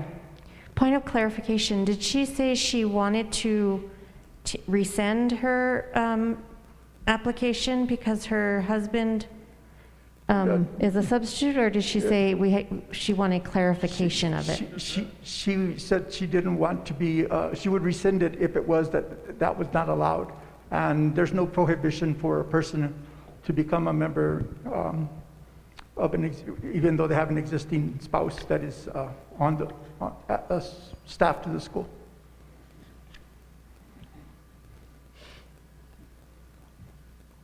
She would rescind her application if, say again?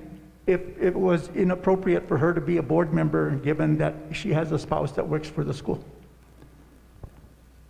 Does her spouse work for the school at this point, Joyce? he substitutes and he's a coach. Okay, see, that would stop him from being a substitute in the future, because he is not a regular employee. If he was already hired, there's nothing to stop him from being a board member. But since he's a sub, he cannot continue to sub. This happened to us some time ago when we were going to appoint somebody, and they had somebody that was doing refereeing football games, and they told us that either she would be a board member and he could not referee anymore, or she couldn't be a board member, he could continue to ref. See, since he's not a regular employee already. Then I would continue with the nomination, and we can find out whether there is a restriction and let her have the choice of not pursuing it any further. So, Mr. President, with that, I have the nepotism policy here, 155, in regards to the board members. It says, as provided in New Mexico Statutes 1978 Compilation Amendment 2256, the superintendent shall not initially employ or approve the initial employment in any capacity of person who is the spouse, father, father-in-law, mother, mother-in-law, son, son-in-law, daughter, daughter-in-law, of a member of the Cobre Board of Education or the Cobre School District Superintendent. The board may waive the nepotism rule for family members of the district's superintendent. Nothing in this policy shall prohibit the continued employment of a person employed on or before March 1st, 2003. A board member or superintendent, unless waived, will not vote, become involved in, or solicit any interest or benefit pertaining to a spouse, father, father-in-law, mother, mother-in-law, son, etc., immediate family of that board member or superintendent. Board members and the superintendent will advise the rest of the board anytime that he or she has a family member or personal relationship with a person that is being considered for any position. The board member may request or abstain from voting on an issue when he or she feels his or her vote might create an impression of conflict of interest, with the stated rationale being duly recorded in the minutes of the meeting. So what it says shall not initially employ, so because he is a current coach, a current sub, I'm reading it that he can continue in that position, but with her being on the board, he could not apply for a permanent position with the district. That's what I'm reading.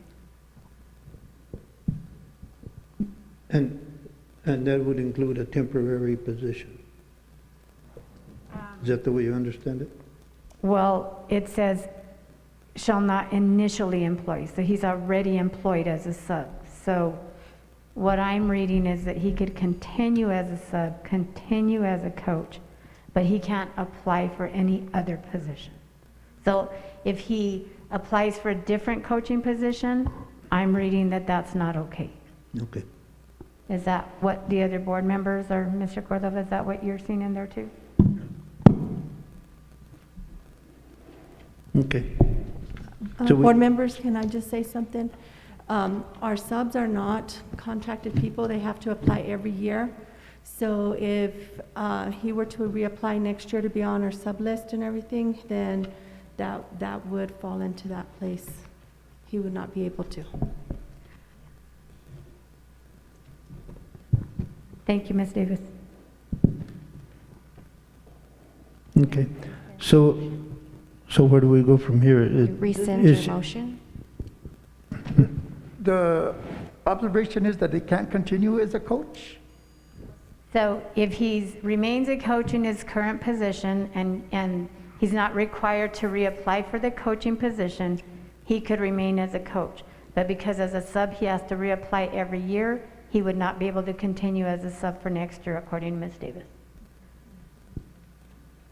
Because subs have to reapply every year with the district. They don't continue like full-time employees. We send out a letter every year to see if they're going to continue or not, and that's when we put them back on the list and make sure their license and everything's in place, because they're not contracted people.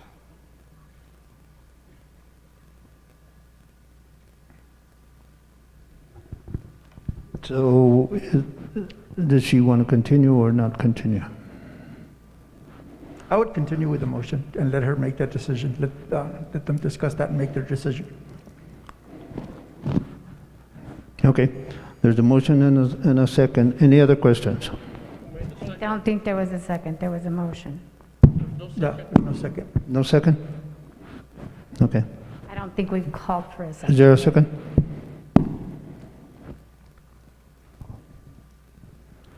Motion dies due to lack of second.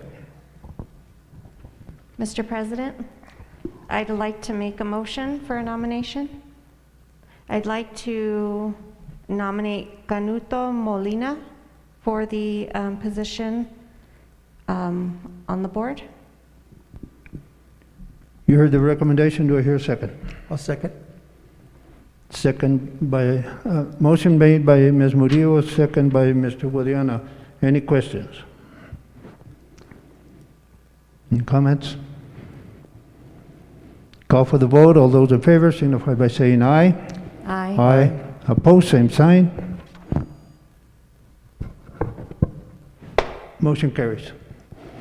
Mr. Molina will be the board member pending the background check. So, Mr. Molina, congratulations. There will be a background check required, so Ms. Davis has already made an appointment with the Silver City Police Department tomorrow at 1 o'clock. So if you would get with Ms. Davis, she'll let you know what needs to be done in order for you to make that appointment tomorrow at 1 o'clock. Okay, I apologize. First of all, thank you for your vote of confidence, Board of Education. I mean, this is, I hope to really come in and, like I said, really help out and just, the biggest things for the kids. So I'm pretty flattered and humbled by your guys' recommendation. I apologize. So I have a VA doctor's appointment in El Paso tomorrow at 12 o'clock. That's okay. We can reschedule. And I don't know if this is, I don't know if there's a conflict of interest. So I do work for a law enforcement agency. So is there any way I can have that agency if you guys can't fingerprint me, or do you want me to still go to Silver City? So the thing is, Ms. Davis can explain that. Okay, no worries. I'll get with him and explain it. Okay. Yeah, because it goes like, we have to have it at a certain place for it to come to our records and stuff, so. Okay, And I know understood. you probably have one in the past, but if you're like me, it hasn't been done in a while. We just wanted to make sure we have something current, so she'll work with you and get that taken care of. Okay, no worries, and thanks again. Thank I'm you. humbled. Thank you, guys. Thank you.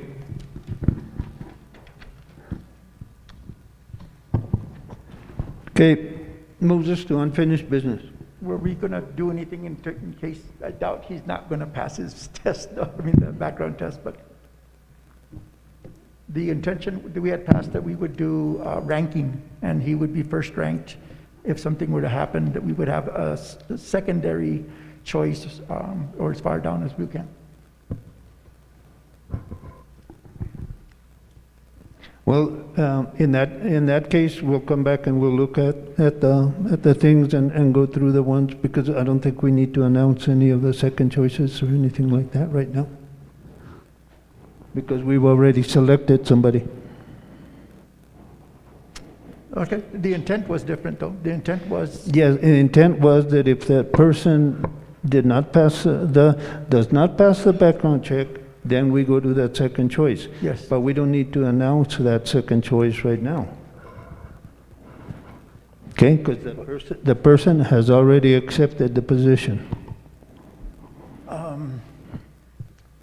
The person has already accepted the position contingent on the passing of a background check. Yes, on the background check. Now, if he doesn't pass the background check, then we come back to the applications. If he doesn't pass the background check, we won't have time to go through another selection, so. that's the Well, consequence. we'll know that real soon, though. It wouldn't have to be.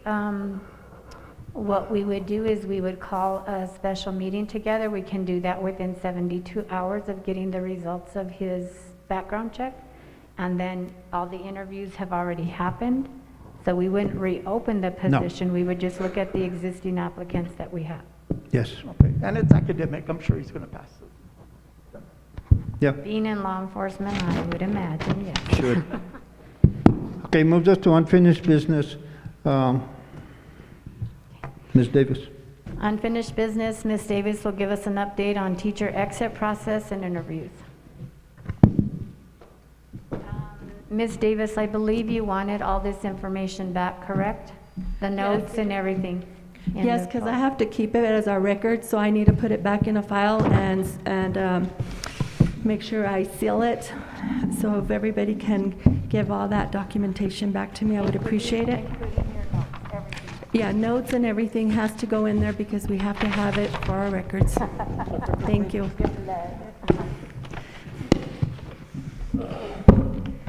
Thank you.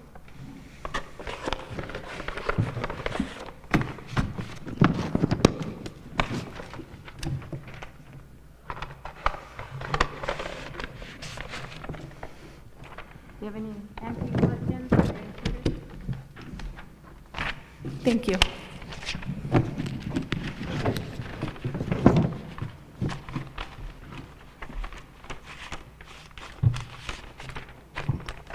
Thank you. So, Mr. President, members of the board, and Ms. Varela, I did have the opportunity to meet with or speak with John Kennedy. He's the one that now overtook the job of Dawn that was kind of guiding us. And I do have a meeting set with him this Thursday at 1:30, along with Mr. Sepulveda and Mrs. Varela, to go over the do's and don'ts about having an exit meeting.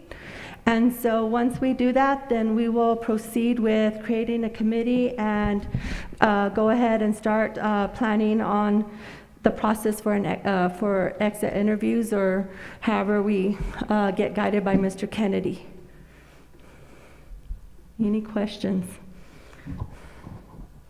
Why would a board member be a part of this? A board member? What's that? A board member? Yes. It's because I don't know, he's going to talk about a policy that goes in there, so he asked for him to be there, and our superintendent is what Mr. Kennedy had asked, if who was going to be there. Okay. And then once we get that information, we'll share it with you and bring it back to the board and let you know what the process will be.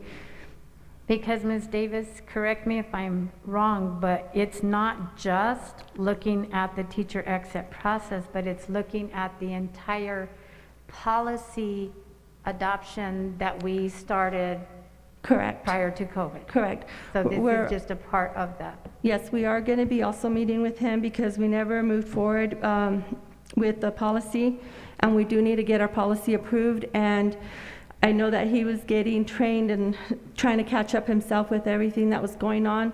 And then, of course, we were waiting for us to have a board to be able to continue moving on, but we do need to move on with that process and update our policies because they're very old, and the new policies that they reviewed are updated with the new laws. And so we really need to move on that too. So I'll be able to bring those two things back and then make dates for both of them so we can make sure that we get that going as well. Okay, so thank you. I appreciate that the policies will be updated. I was reading through them and I was like, wait a second. All right, so I'm glad to hear that. I just have a clarifying question. Who is John Kennedy? What institute is he with? Oh my gosh, I should have wrote it down. Thank you. He is He would know the more. person in charge of updating the policy through the policy service after that we were already in the policy service, but the person that was handling the policies for this area or the state of New Mexico, I think, passed away. So it took them some time before they appointed Mr. Kennedy. And Mr. Kennedy, I think he's retired school lawyer. And so he is the one that is going to be working with us in the policy service now. Yeah. What his email says down on the bottom is JFK Law LLC, and then it also says JFK Policy Service. And he'll be our contact when I work with the board and whatever guidance he gives us. He's the one that will, if we need to bring him down, he'll meet with us and answer anything, and everything will be processed through me, and then I can connect with him. So he'll be the one really walking us through and ensuring that we get this completed in a timely manner, because there is a process to it, and we never got past the couple of first things on it. So we hope to get that going and getting it updated and approved hopefully quickly. Ms. Davis, along with that, since we're talking about the policies, I know that Mr. Guadiana, Mr. Sepulveda, Mr. Cordova had been walked through the process with the binder. Do we need to do that for Ms. Murillo and Mr. Molina? Yes, and I need to ask him what he wants me to do when we meet with him on this Thursday, because they changed the system of what they were doing. So what I gave them off of the jump drive and shared with them is no longer, yes, I try to get back in there to kind of just refresh myself before meeting with him this Thursday, but they're changing the system up, and so we don't have access to it. The only thing I have access is to the jump drive that he gave us, the updated policies, which I can share with them. If I'll get some jump drives and save it on there so they can have it. And I know that at the last School Board Association conference that we attended, I did go to the session on policy services, and he was tasked the way that the policies are currently written that the three of you had already reviewed.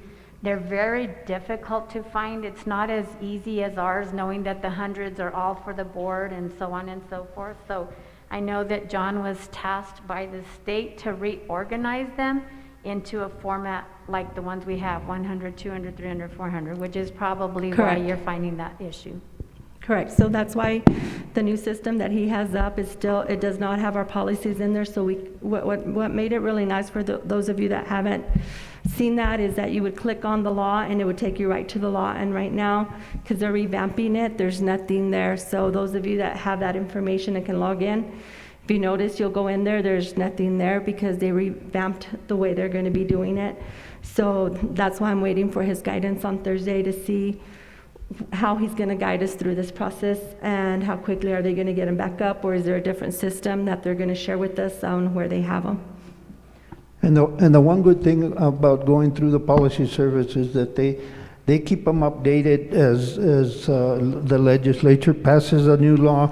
We don't have to go back into our policies and do that. They do the work and keep them updated. One of the things that I was going to say is that we can start thinking about that is once we get all the policies updated to where they are, we'll hand out the policies, we can read them, and then start with the first reading, second reading, and update the whole thing in one shot instead of updating each policy individually that has any changes.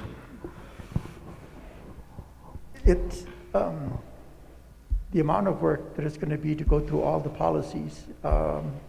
It would be a very long time before we would get any of them active. I think we ought to identify those that are most outdated in terms of our current operations and work with those, get those passed and into place so that those obstacles that we have can be addressed. Otherwise, we're looking at least a year before approving the whole budget. The process that Don had given us before, they're there, they highlight the ones that they've changed, and those are the ones that you should be looking, and that's the ones I shared, the ones that were on the one sheet. Like I said, I'm not sure what John's guidance is going to be, but we cannot approve the policy in pieces. It has to be approved all at once. And they do give us a timeline, so if other districts can get it done in that timeline, it will be less than a year, because like I said, they're the ones that decide on that time frame that we have to follow. Once you do the first read, you have so much time to do the second read and so on, and then come back and approve it. And so again, I'm not sure how John's going to, so I don't want to give you a different guidance than what he's going to give us. I just know that prior to that, we were supposed to review the ones that were highlighted by Don. I'm not sure if he's going to follow that same process or tell us something different. So I guarantee that once we meet with him on Thursday, I can be put back on the agenda and share whatever his guidance is or whatever information he gives us so we can move forward with that. So when I had spoken with him after the conference when he did the training, the intent is to put them in place before the beginning of any new school year. So he feels very confident that we would be able to move forward before the start of the new school year. So that would be our goal.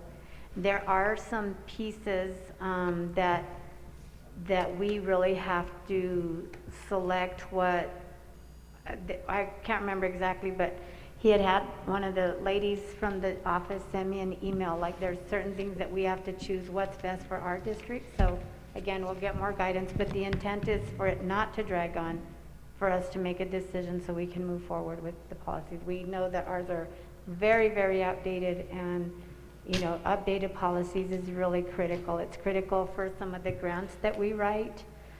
It's critical for the new HB 28 with the Black Education Act.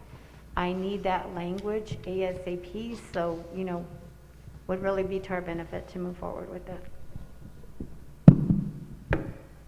Any other questions?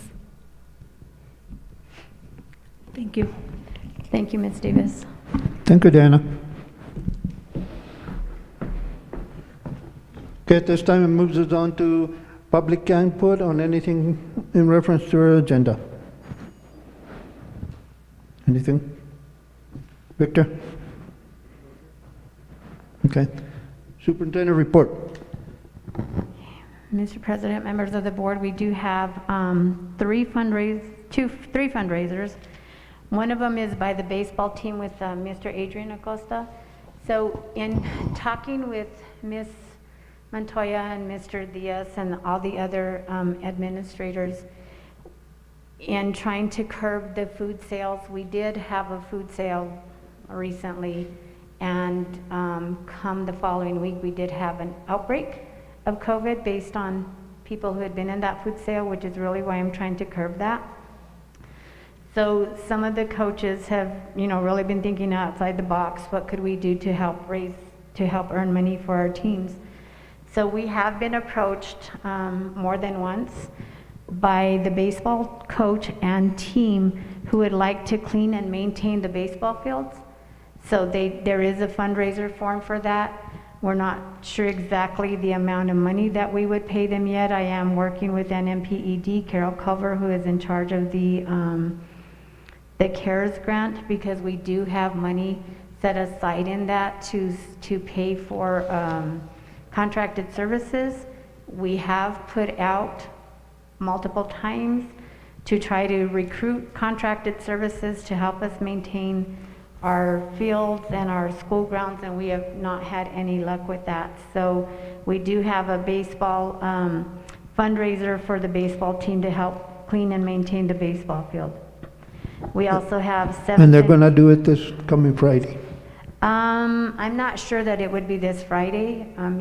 We That's what my grandson said anyway. so I don't know the date, just, Okay. we have to bring it to the board first. Yeah. The other one, we have 7th and 8th grade girls basketball, Ms. Melissa Gonzalez, fan class sale, and the purpose is to purchase gear for girls basketball.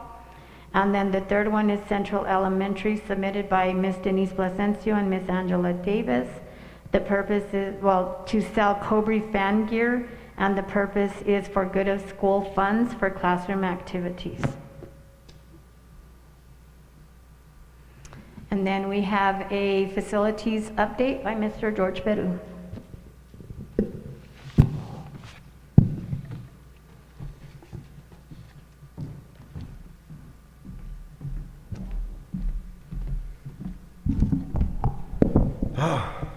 Board President, members of the board, it's good to see you guys. It's good to be able to present this.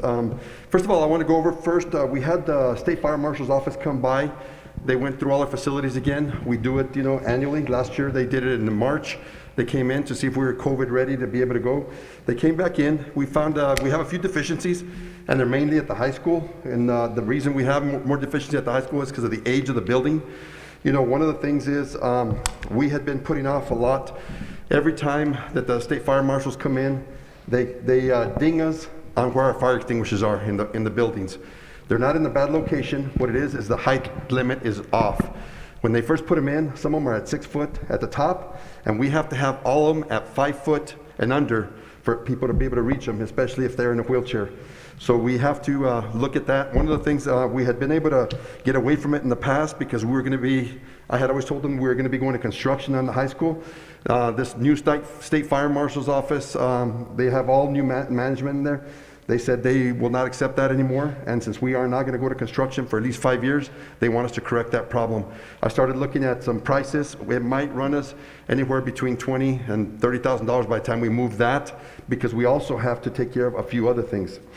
One of the things that is really going to help us, though, is the new company that we hired, Freedom Southwest, was able to fix our panel. Our panel was what was really going to be expensive because we were going to have to change strobes and other things. They actually saved us close to $30,000 on being able to fix the panel. They did something that the other companies had, I don't know why they hadn't tried it, but they came in and said they had been able to fix some of the panels by just totally shutting the whole system down and leaving it shut down and letting the computer reset itself in the panel, the chips. It actually worked. We had already been looking at, we had people on fire watch because we were going to have to replace that fire panel. We had just recently, 3-4 years ago, we replaced the strobes because they were out of compliance. They were not all in sync, so we had already replaced those. So by them being able to shut down that panel and bringing it back up, we are uncode and we're following everything, it's under guidelines, and we won't have to repair that, because that was going to be a very, very costly thing that we would have to take care of. One of the things that they dinged us on also is, we've been trying to practice safe COVID practices. We have plastic cubicles, we have plastic, we put them in all our classrooms. We have plastic in certain areas so that we can be able to separate the kids, so that we can be in the safe COVID practice. We're gonna have to pull a lot of those down. We got dinged for some of them because we have too many of them in some of the classrooms, and we're gonna have to pull down some plastic in other areas because they said it was not safe practice with that, so we're gonna be pulling that stuff down also. One of the things that they dinged us on also, and it's because, like I said, the age of the building is on all the deadbolts that we have in the high school. The high school has a tremendous amount of deadbolts. One of the things that happens when fire marshals come in, they tell you that we have to have egress, and it's understandable. But then the police come in and say, well, you got to keep these people out. So it's a catch-22 on a lot of things. So we're trying to see what we can do. We've been able to override it and get some changes made, because we don't want to be able to take all those out, because then it's much easier to get into our school, if we have just regular doorknobs. So I'm going to be working with the State Fire Marshal's office, because the reports are just starting to come in. They just came last week, so not all the reports are in currently. So they're bringing them, they're sending them as they finish them up, because we had 3 inspectors here. So, but that one from the high school was one of the ones that already came in, and those are the issues that we have there. As I mentioned, the panel was fixed by Freedom Southwest. Central and Bayard have the same issue. We're having our secondary batteries is because of a power supply that handles those secondary batteries, so we keep getting trouble signals. And the trouble signals come, so we get calls every night on those trouble signals, but we haven't been able to, the parts were ordered 6 weeks ago, and but since they are on back order everywhere around the country, I guess we're having trouble trying to get them here. As soon as the power supplies come in, I spoke with Freedom Southwest this morning. They told me that they were, the company said that we should have something within 4 to 6 weeks. And within those 4 to 6 weeks, as soon as we get that, we will put those power supplies in, and we will not have any more of those trouble signals in those 2 schools. Those 2 schools, that is the main thing. We had also at those 2 schools the problem with some of the plastic cubicles and some of the things that we did to be able to practice the safe COVID practice. But the biggest problem is getting that power supply in so we can be able to get those things taken care of. San Lorenzo had one issue. We had some duct sensors out. So that's also giving us trouble signals. Freedom Southwest was going to try and replace them last Friday. They actually had replaced 2 last week, and but when they came, there was one more that was faulty. So they ordered some more, and they said those should be in this coming week. And as soon as they come in, they will come out and replace the one at San Lorenzo, and we should be okay with San Lorenzo. That's the majority on the fire marshal. As I get the other reports from the other schools, I will come in and I'll share them with you all, and then that way we can see what we need to do. Right now, I am putting together the corrective action plan for all those schools so that we can get those things taken care of. I have to have the high school, Central and Bayard and San Lorenzo, I have to have the corrective action plan in place on Wednesday. I have to send them back the reports. And then what we do is, as we fix every item and take down, like when we take down the plastic, we have to take a picture before, so that we show the room number that was affected, and then we have to take a picture after we take care of that. Because some of the things that were affected, like at the daycare, I didn't even mention that one. The daycare, they don't have a lot of storage. We have a storage bin for them, but that thing is really packed with, things that they utilize for the little ones. But on top of the shelves, like in the kitchen, they had things that stacked on top of that, so it did not give the 2-foot clearance that needed to be done. So they docked us on that also. So we have to take pictures of that and then send them a picture of when we remove the items, and that we won't put those items back in those areas. We get into a lot of those situations, like I was visiting with Varela earlier, because we don't have, one of the things is when we build these buildings, we built 4 of them. We have 4 fairly new schools, but the bad thing about it is with PSFA and all that, they don't give you adequate storage for all these facilities. One of the things is like at Central Elementary, we have the risers and all those things, but we have tables in there and we have things, and that's combustible. So what they do is they want us to remove them, but the only reason we put them in there is because that's where they fit. So what we're trying to work with is trying to see how we can possibly get more storage for them. We'll probably have to pick up some more storage bins, some of those 8x20 containers, and put them out in the back so that we'll be able to place all the items that we have that we're going to have to remove from some of these rooms. So that's going to be a cost that's going to be incurring also. Okay. I was going to give you all an update on bus 22. That bus has been up in Albuquerque since Halloween. We have not been able to get the part here. I've been working with them. I even had some of my vendors that I work with trying to find these parts for me, because the one part that it's missing is the DEF sensor. That's what went out on the bus when they were coming home with the kids from Las Vegas, and they have not been able to get the part. One of the things is, in visiting, I talked to Bluebird. I asked if we could possibly, because they have been giving some of the trucking companies an option to be able to delete the system until the parts come in and they put them back on. Because, you know, we have to be able to do work with EPA on that. They told me there's right now 4,000 units in the country that are down, that they're not moving. There's some semis and buses that they're not moving. Like our bus has been there since October 31st because we can't get that part. The vendors that I got sent out to see if they could find this part for us, even off of another bus that was wrecked, they have not been able to locate it. They said anything that was there before, somebody else has already taken it and used it. So, you know, I told them there's, you know, the situation that we have, that we are very limited on what we have. This past weekend was, Mr. Cook and myself, we pulled our hair trying to get all these kids, transport everything, everywhere we had to go. We had not one Suburban, not one bus that we could transport on. You know, we were able to get everybody to their locations and back safely, but we're utilizing all our old stuff also and able to get all these kids where we have to go. You know, our wrestling teams traveled strictly in Suburbans. Girls basketball travel strictly on Suburbans. We had Snell Middle School boys and girls travel in some of our older buses that, you know, they have no overhead capacity, that, you know, and they're the smaller buses, so I know they were kind of cramped.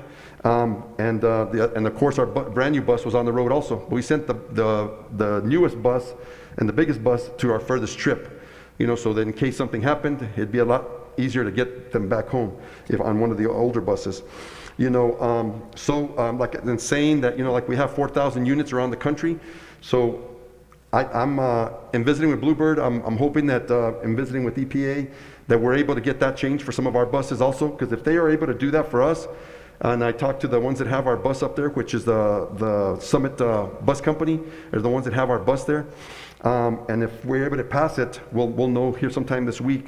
And if they do, and they're able to delete the system so we can start driving the bus, like I explained, you know, we'll take the bus back as soon as the parts come in. And I talked to Bluebird and explained that to them also, because, and they said, well, you're not the first one to call us, so, you know, we'll work with what we can. We'll see what we can do. You know, so we'll see next board meeting. I'll give you guys an update and see if they let us do it. If they didn't, I'll let you know also. Okay. On a good note, the new bus is in Albuquerque. They are currently, it arrived in December, right before Christmas, it arrived in Albuquerque, the bus that we are getting ready to purchase. It has been delayed for 3 weeks because they didn't have some of the computer chips that they're putting the air conditioning system in with. It is at the air conditioning place right now, getting put that in. They said that the chips finally came in. They should finish that bus next week with the air conditioning, and then it moves over to another shop so that they can start putting all the USB ports and all the things that we need to put into that bus. I talked to them about graphics, because they called me on the graphics, and what we're going to do is we're probably going to paint it the same exact way that the 24 is painted. And I figured that would save us time, because by the time we go back and forth with graphics and them trying to order graphics to put on the bus, you know, they already have what we put in the bus last time. They have a lot of that saved, so they can put those graphics up, paint the bus, and get it to us. So we probably won't make any changes. The only change we'll do is we'll have a different number on that bus. But if everything goes well, we should have that bus at the beginning of March. You know, so hopefully they won't have any more. The only thing, like I said, they did have delays because of the chips for that air conditioning system, but if everything else goes well, we should have that bus in March. And that'll really help us because of the fact that spring sports are something else that you try and get. We have so many kids in spring sports. So many kids will be moving. So we need to desperately have that bus here. And you know, the other bus that we're trying to get back on the road is bus 18. The inspector did not pass it because we had some oil leaks. We had an oil leak by the crankcase, and we had one by one of the covers, valve covers. So right now it's at one of the shops here locally. They ordered the parts. They're waiting on one part to come in, and then they can finalize that bus, and she can come inspect it again, and we can get that bus on the road. That bus only has 2 years left. You know, it's not the prettiest bus we have, but it has air conditioning, it has everything, and it runs really well still. It's just not the prettiest bus. So, I mean, I know we'll probably get some complaints when they start traveling in that bus, because some of the kids, you know, will not want to travel in that bus, but we'll have something safe for them to be able to be in. So if we can get that bus and get the new bus and get that other bus on I guess it would be like a waiver to be able to move it around, we'll be okay, you know, especially with the Suburbans, the way we have everything set up.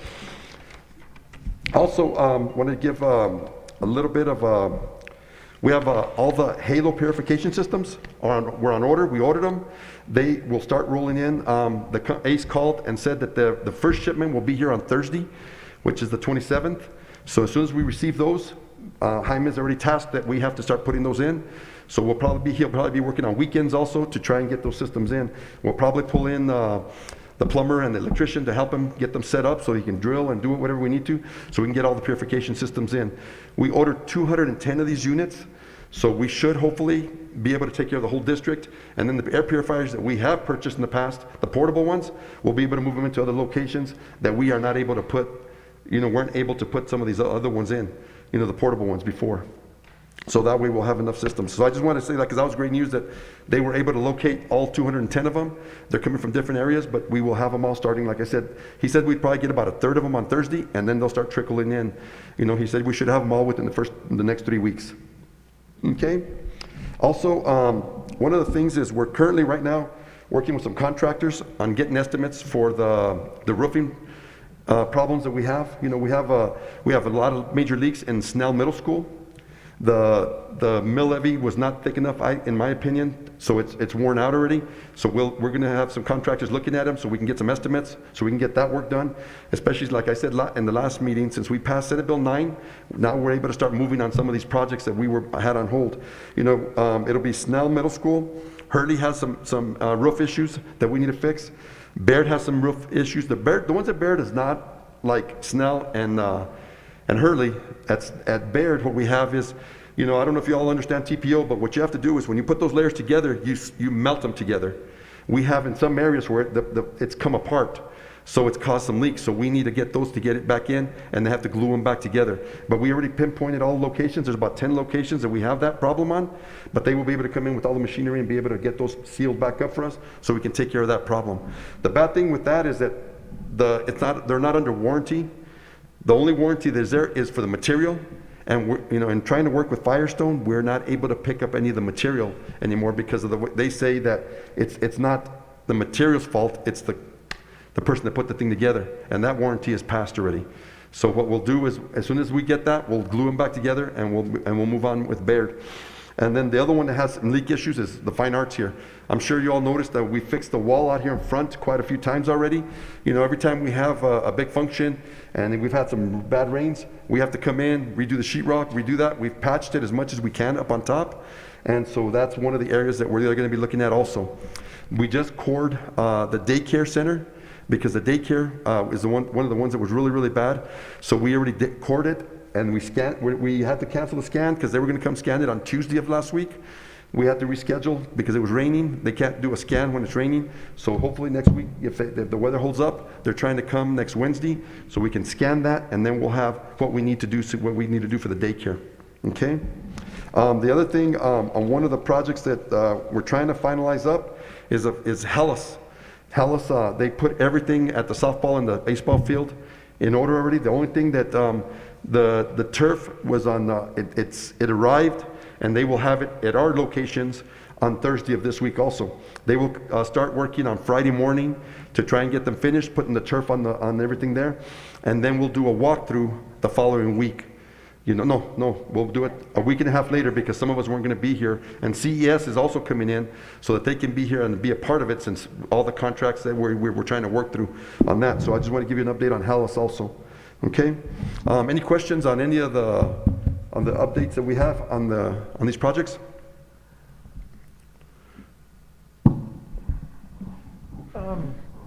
The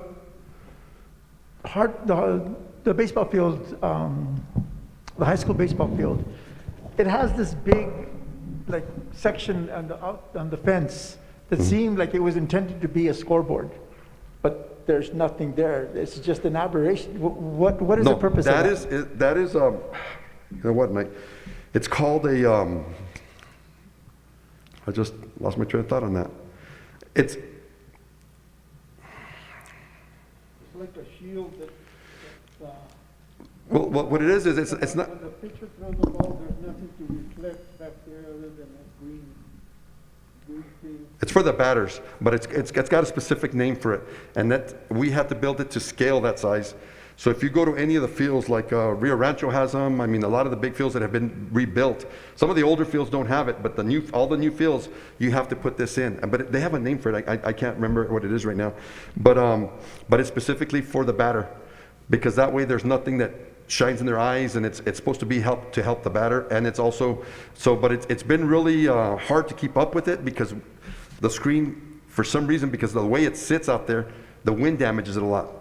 It's going to be the second time that we put twice already the netting on it, and now we have some more rips in it, so we're going to have to replace that, just like the netting that we're going to have to replace around all the baseball field. You know, because we have a lot of, we had some damage, some vandalism done on the fence, so all that green netting that we put around, that's the same netting that goes up on top of that part. But we'll be replacing all that netting before the baseball starts.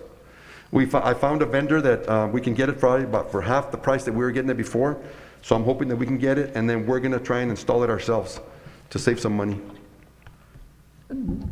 The fire panel at Snell, has that been looked at?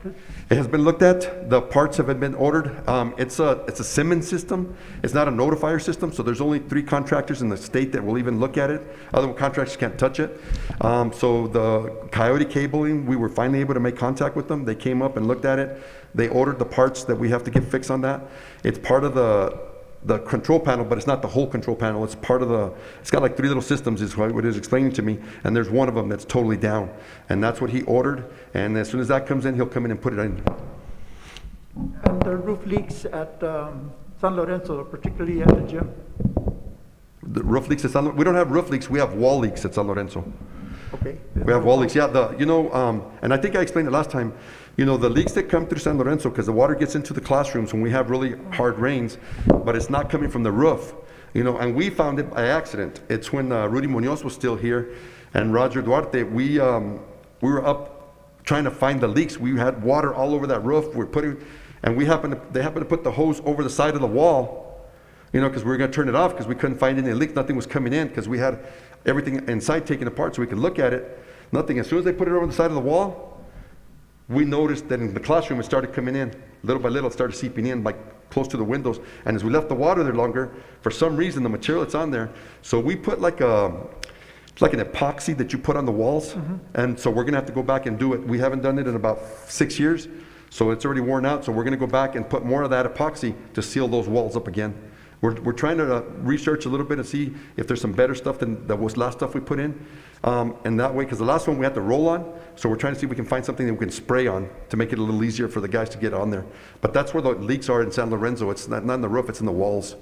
There's one that's on the roof in the gym. If you go in, as soon as you walk in the door, if you look straight ahead, up on top. Is it the one that's by the air conditioner? Probably. Okay. I don't know. Yeah, because we were going to have to build some different flashing, because it's actually coming in through the air conditioner, if it's the one I'm thinking about. But we'll go up and we'll look at it again, Johnny and myself, Mr. Perez. I appreciate the updates. Okay, no problem. No problem. Any other questions? Yeah, is there a timeline for getting the equipment for cafeteria? Those we will meet on Thursday, this coming Thursday, we're meeting, and then we'll start trying to order everything that we need to, because we did, like Ms. Varela said earlier, we put a priority list of what we needed the most. And so on that priority list, as the quotes come in, then we'll figure out what we need. Because right now, like the biggest thing is probably gonna be the brazier, and that we'll see how, brazier? Yeah, brazier, right? Brazier. We'll see, that'll probably be the first priority because they use it so much. And then the other thing that we're going to be looking at, the same thing, is the hoods, because we got to match a hood to that brazier, and then that way we can get that taken care of. And I don't know what the cost on that hood will be, but we'll put that in when we put the new brazier in. So are we still using the freezers at Fort Bayard? No, they started moving everything back. We got everything running. The freezers are maintaining at Snell and at the high school. At the high school, we had to go back in and put in a bigger trap. So we can get everything out, because what is happening is the humidity builds up once it's opening and closing the door so much, the humidity builds up so it doesn't drain. So that once they put that a little bit bigger, they said we should alleviate the problem with the restaurant person that came in to work on these things for us. Because we had somebody from Stadjahar come and look at everything to make sure that, it was done correctly. And so he was able to figure out some of the things that we have not been able to do. Okay, the brazier was not able to be fixed, so we have to get a new one of those.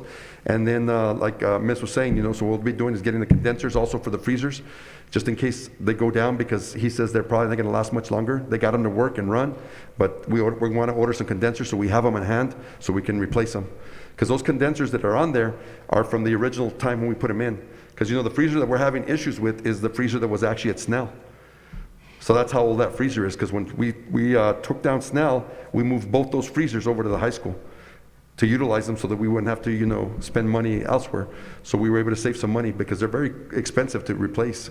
So we used everything, we took them all apart carefully, and at that time, Mike Sayer, which was our plumber, and Mr. Fix-All here at the Cobre district was able to come back and put, he took them apart and he came back and he put them together over here and got them running. But they said that the condensers, since they're so old, that they'll probably be going before too long.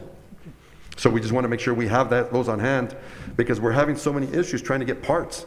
It doesn't matter what it is. It seems like every time we turn around, nothing can get shipped to us. And it's not, sometimes I was talking to one of the guys, I said, I feel like I'm making excuses. When I was talking to one of the vendors, and he said, you're not the only one.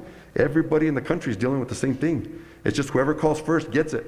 It's just like we were having some issues at Central with some heaters, and then I called this one company and they told me, well, we have that kind of igniter, but we only have 3 of them. I only needed 1. How many do you think I asked them to send me? All 3 of them. Just in case something else goes out, we already have it. I'm just trying to get out of the ball game on some of these things. So when we do find something a little extra, we're gonna try and pick it up if we can. If it's not too expensive, we'll try and pick up 2 of them at least. But with this one, he said, well, I only have 3. I was like, well, you might as well send me all 3 of them. I said, because I'm figuring something else is going to go out. So that's what we're working on. We're just trying to stay ahead on some of it. But as soon as we can, like we said, we'll meet Thursday on the equipment, and then as soon as we meet on the equipment, we'll figure out if we can order them and see if one of the companies has it so we can get it. There's 2 companies that we started working with now. They're in the Midwest, and they seem to be having more of the equipment that we need. And so we're trying to go through them to see if they can ship it to us quicker. But hopefully they won't run out of some of the stuff that we need. The last question is, where are we with the facilities master plan? You know what? The Aguilares came in. They finished analyzing the rest of the systems 2 weeks ago. So I have to make contact. I haven't made contact with them this past week, so that way they can know, I can know when they're going to be sending everything down. They're the ones working on it right now. So like I said, they were here 2 weeks ago, and they finished doing the rest of the walkthroughs. So as soon as they complete the report, they'll send it to us. Okay? Thank you. Yes, ma'am. I just have one question. What does CES stand for? What is what? CES. CES? It is wow. Educational cooperative? Yes, that's right. A lot of acronyms all the time. When I get asked about all the time, it's PSFA. So, and now that you're on the board, you'll be seeing that a lot, PSFA, which is the Public Finance Authority. Okay, any other questions? Okay. Good thing I didn't table. I was going to ask if I could table this, so. Guess I would. Thank you, George.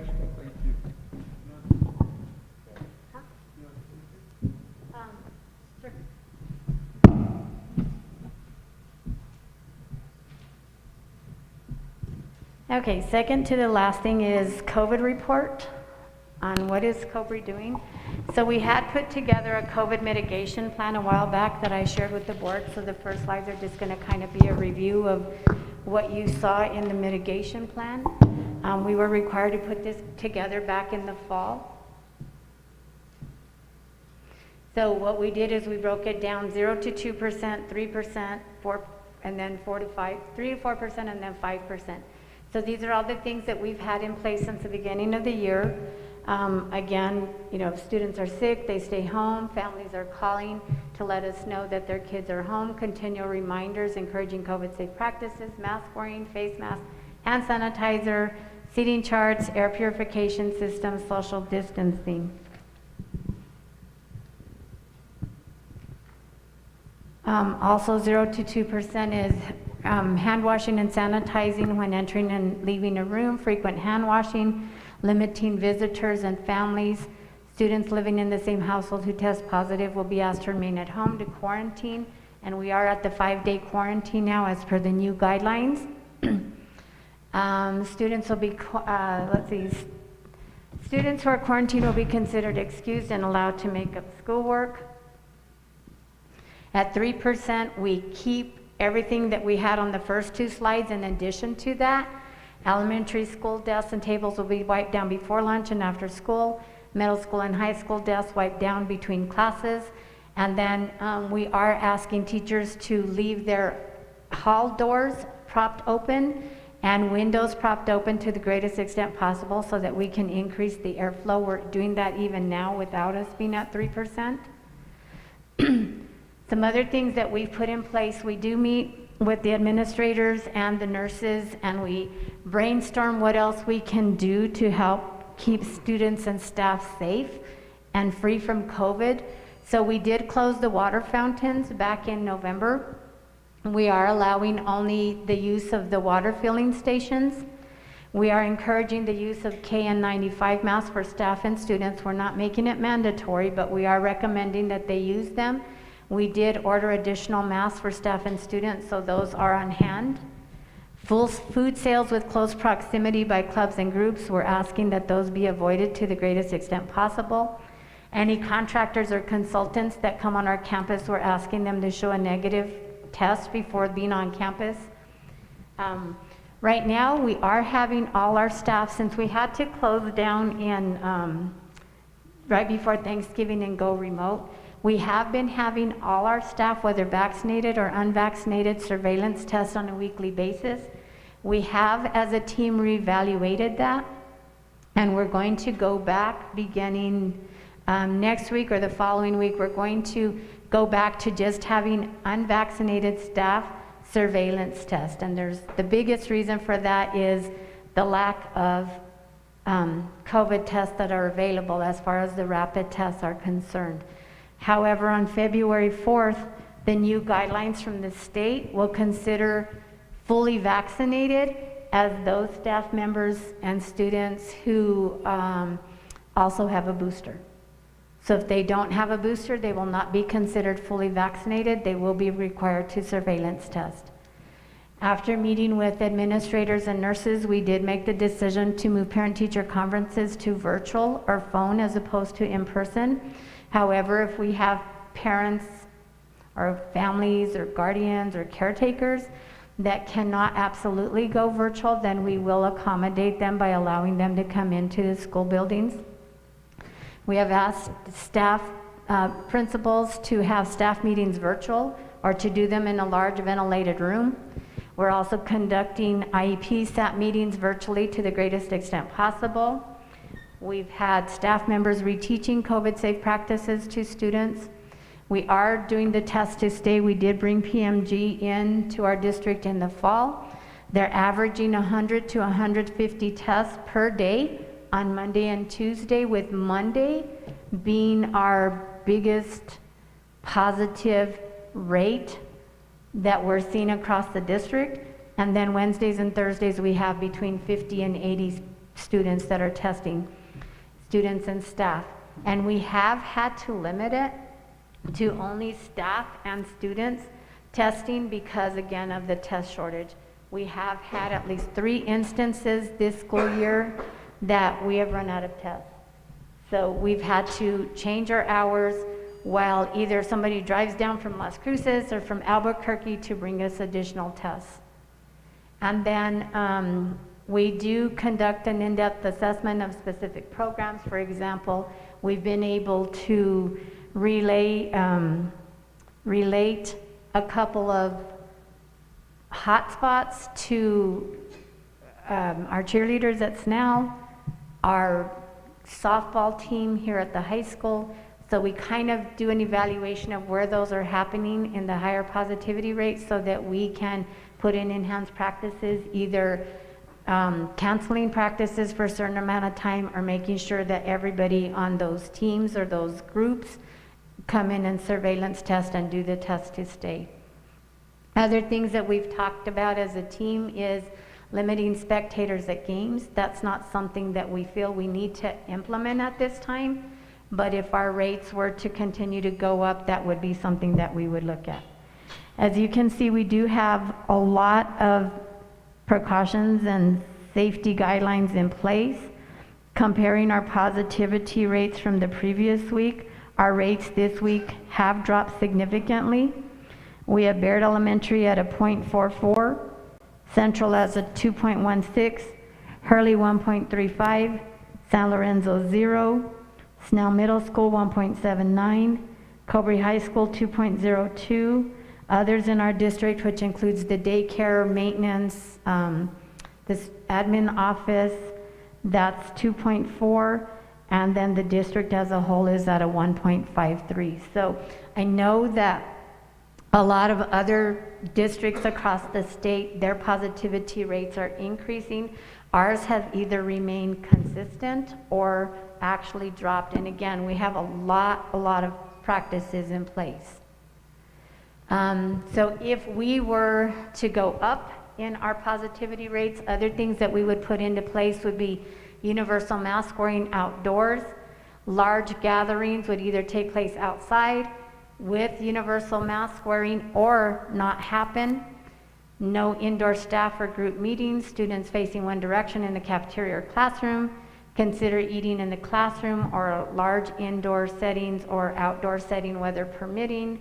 Halting the use of water fountains, which you can see we've already started implementing that. And then minimizing use of restrooms and again, virtual conferences and meetings, which we've already put into place.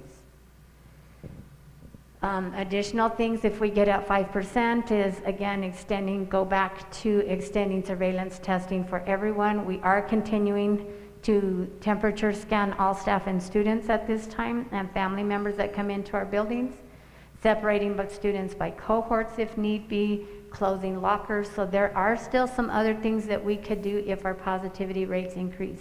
Our goal is to keep students in in-person learning, and so that's why all these things that we can put in place will really help keep our students in school. So other things that could happen if we get above 5% is shifting to remote learning, hybrid learning. And so with that, what are we doing in preparation for remote or hybrid learning? All teachers have their Google Classrooms already set up. Their class schedules are posted in their Google Classroom. We would follow the same schedule for remote as we do as for in-person. Students do have their login information for their Google Classrooms. Some teachers currently use the Google Classrooms now to post work, so students are really familiar with how Google Classroom works. And then the only thing that we would need to do in order to transition at any point to full remote or hybrid would be for teachers to post whatever current work they have onto the Google Classroom and log on with their students.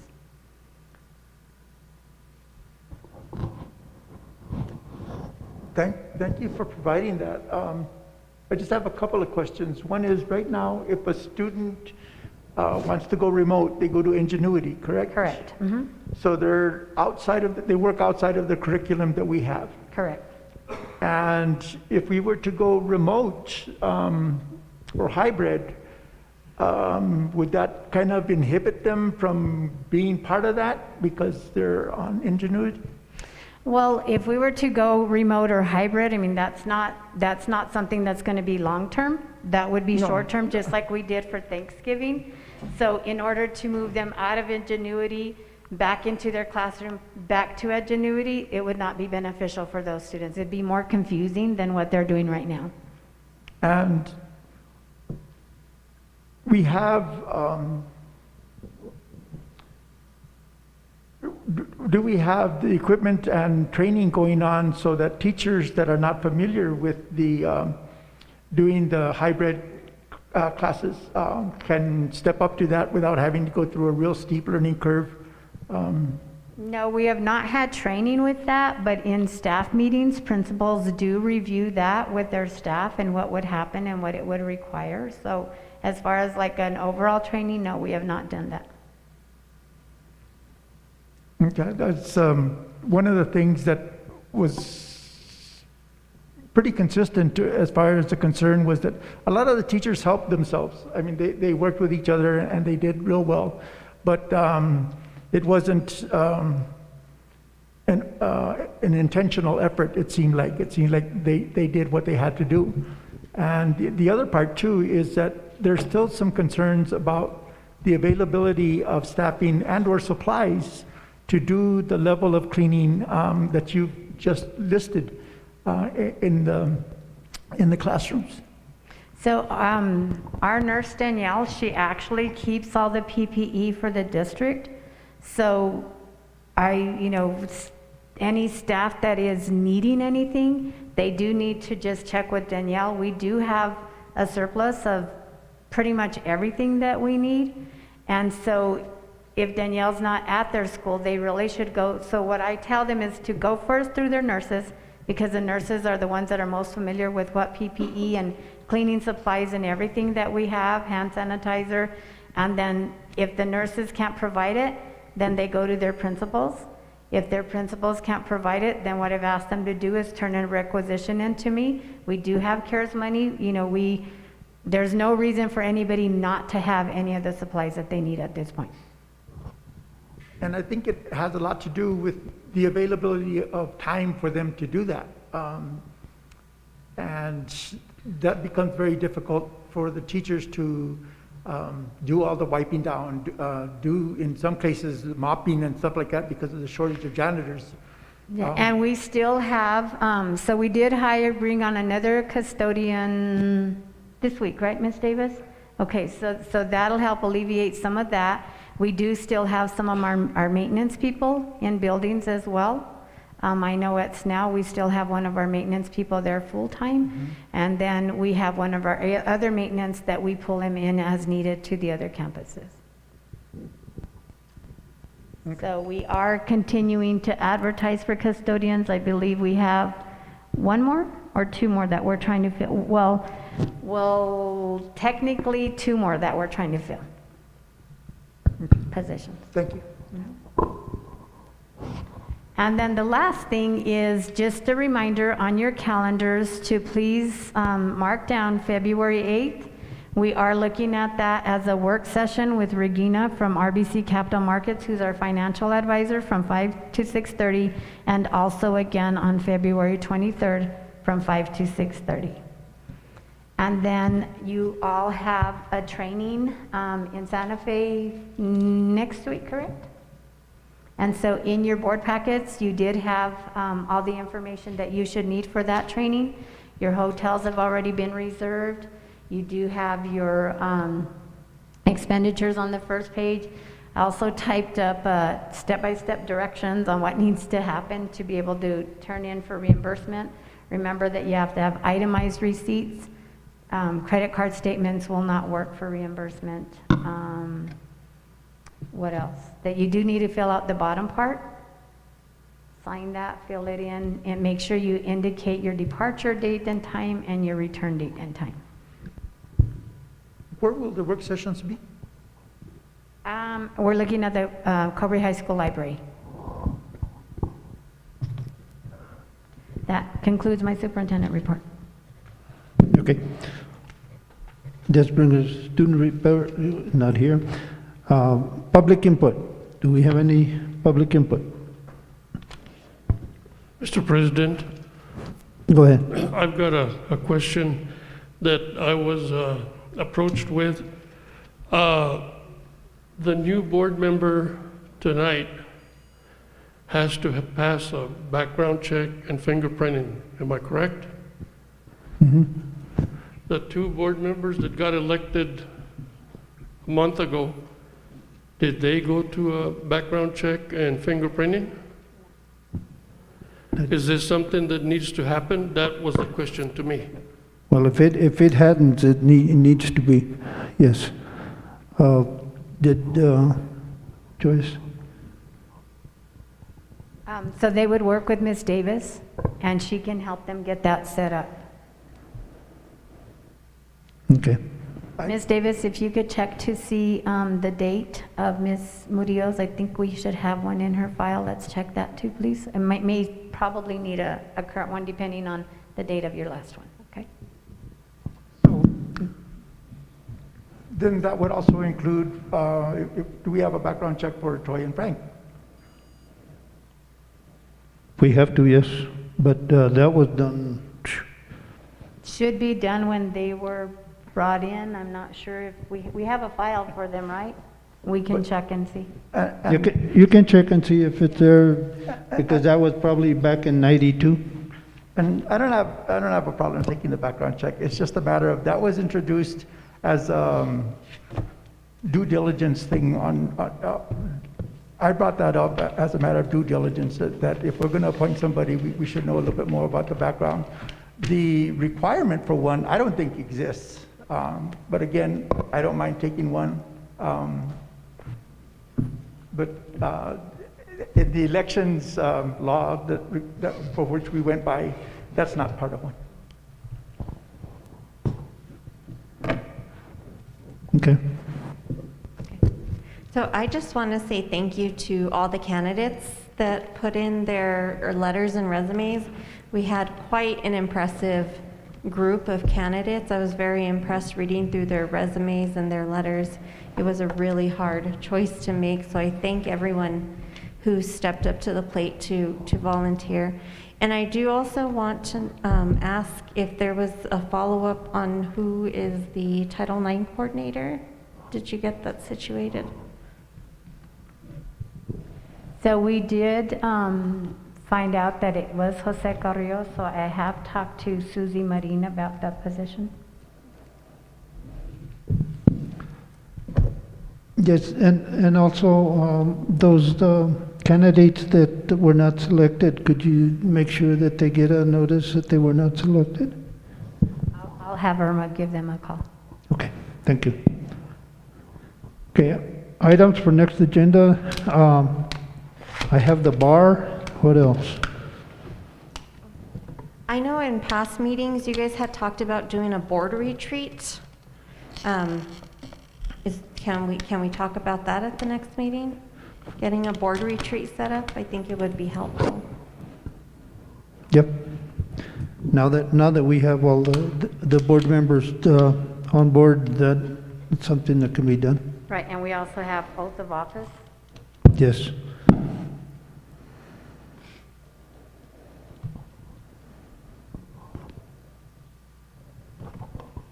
Along the lines of board retreat, there's the discussion of board evaluation, which is supposed to occur annually.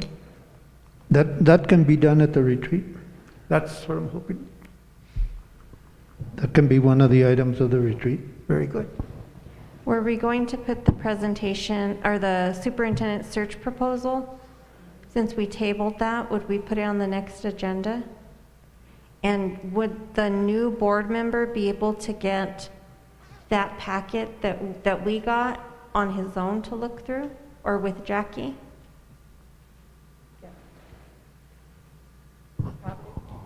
I would probably recommend, since Jackie's kind of walked the board through that Jackie would walk the new board member through that as well and give him copies. So, Canuto, that would be with Jackie Riley, okay? Okay. Anything for the next agenda? Motion to adjourn. We're adjourned. Thank you, everybody.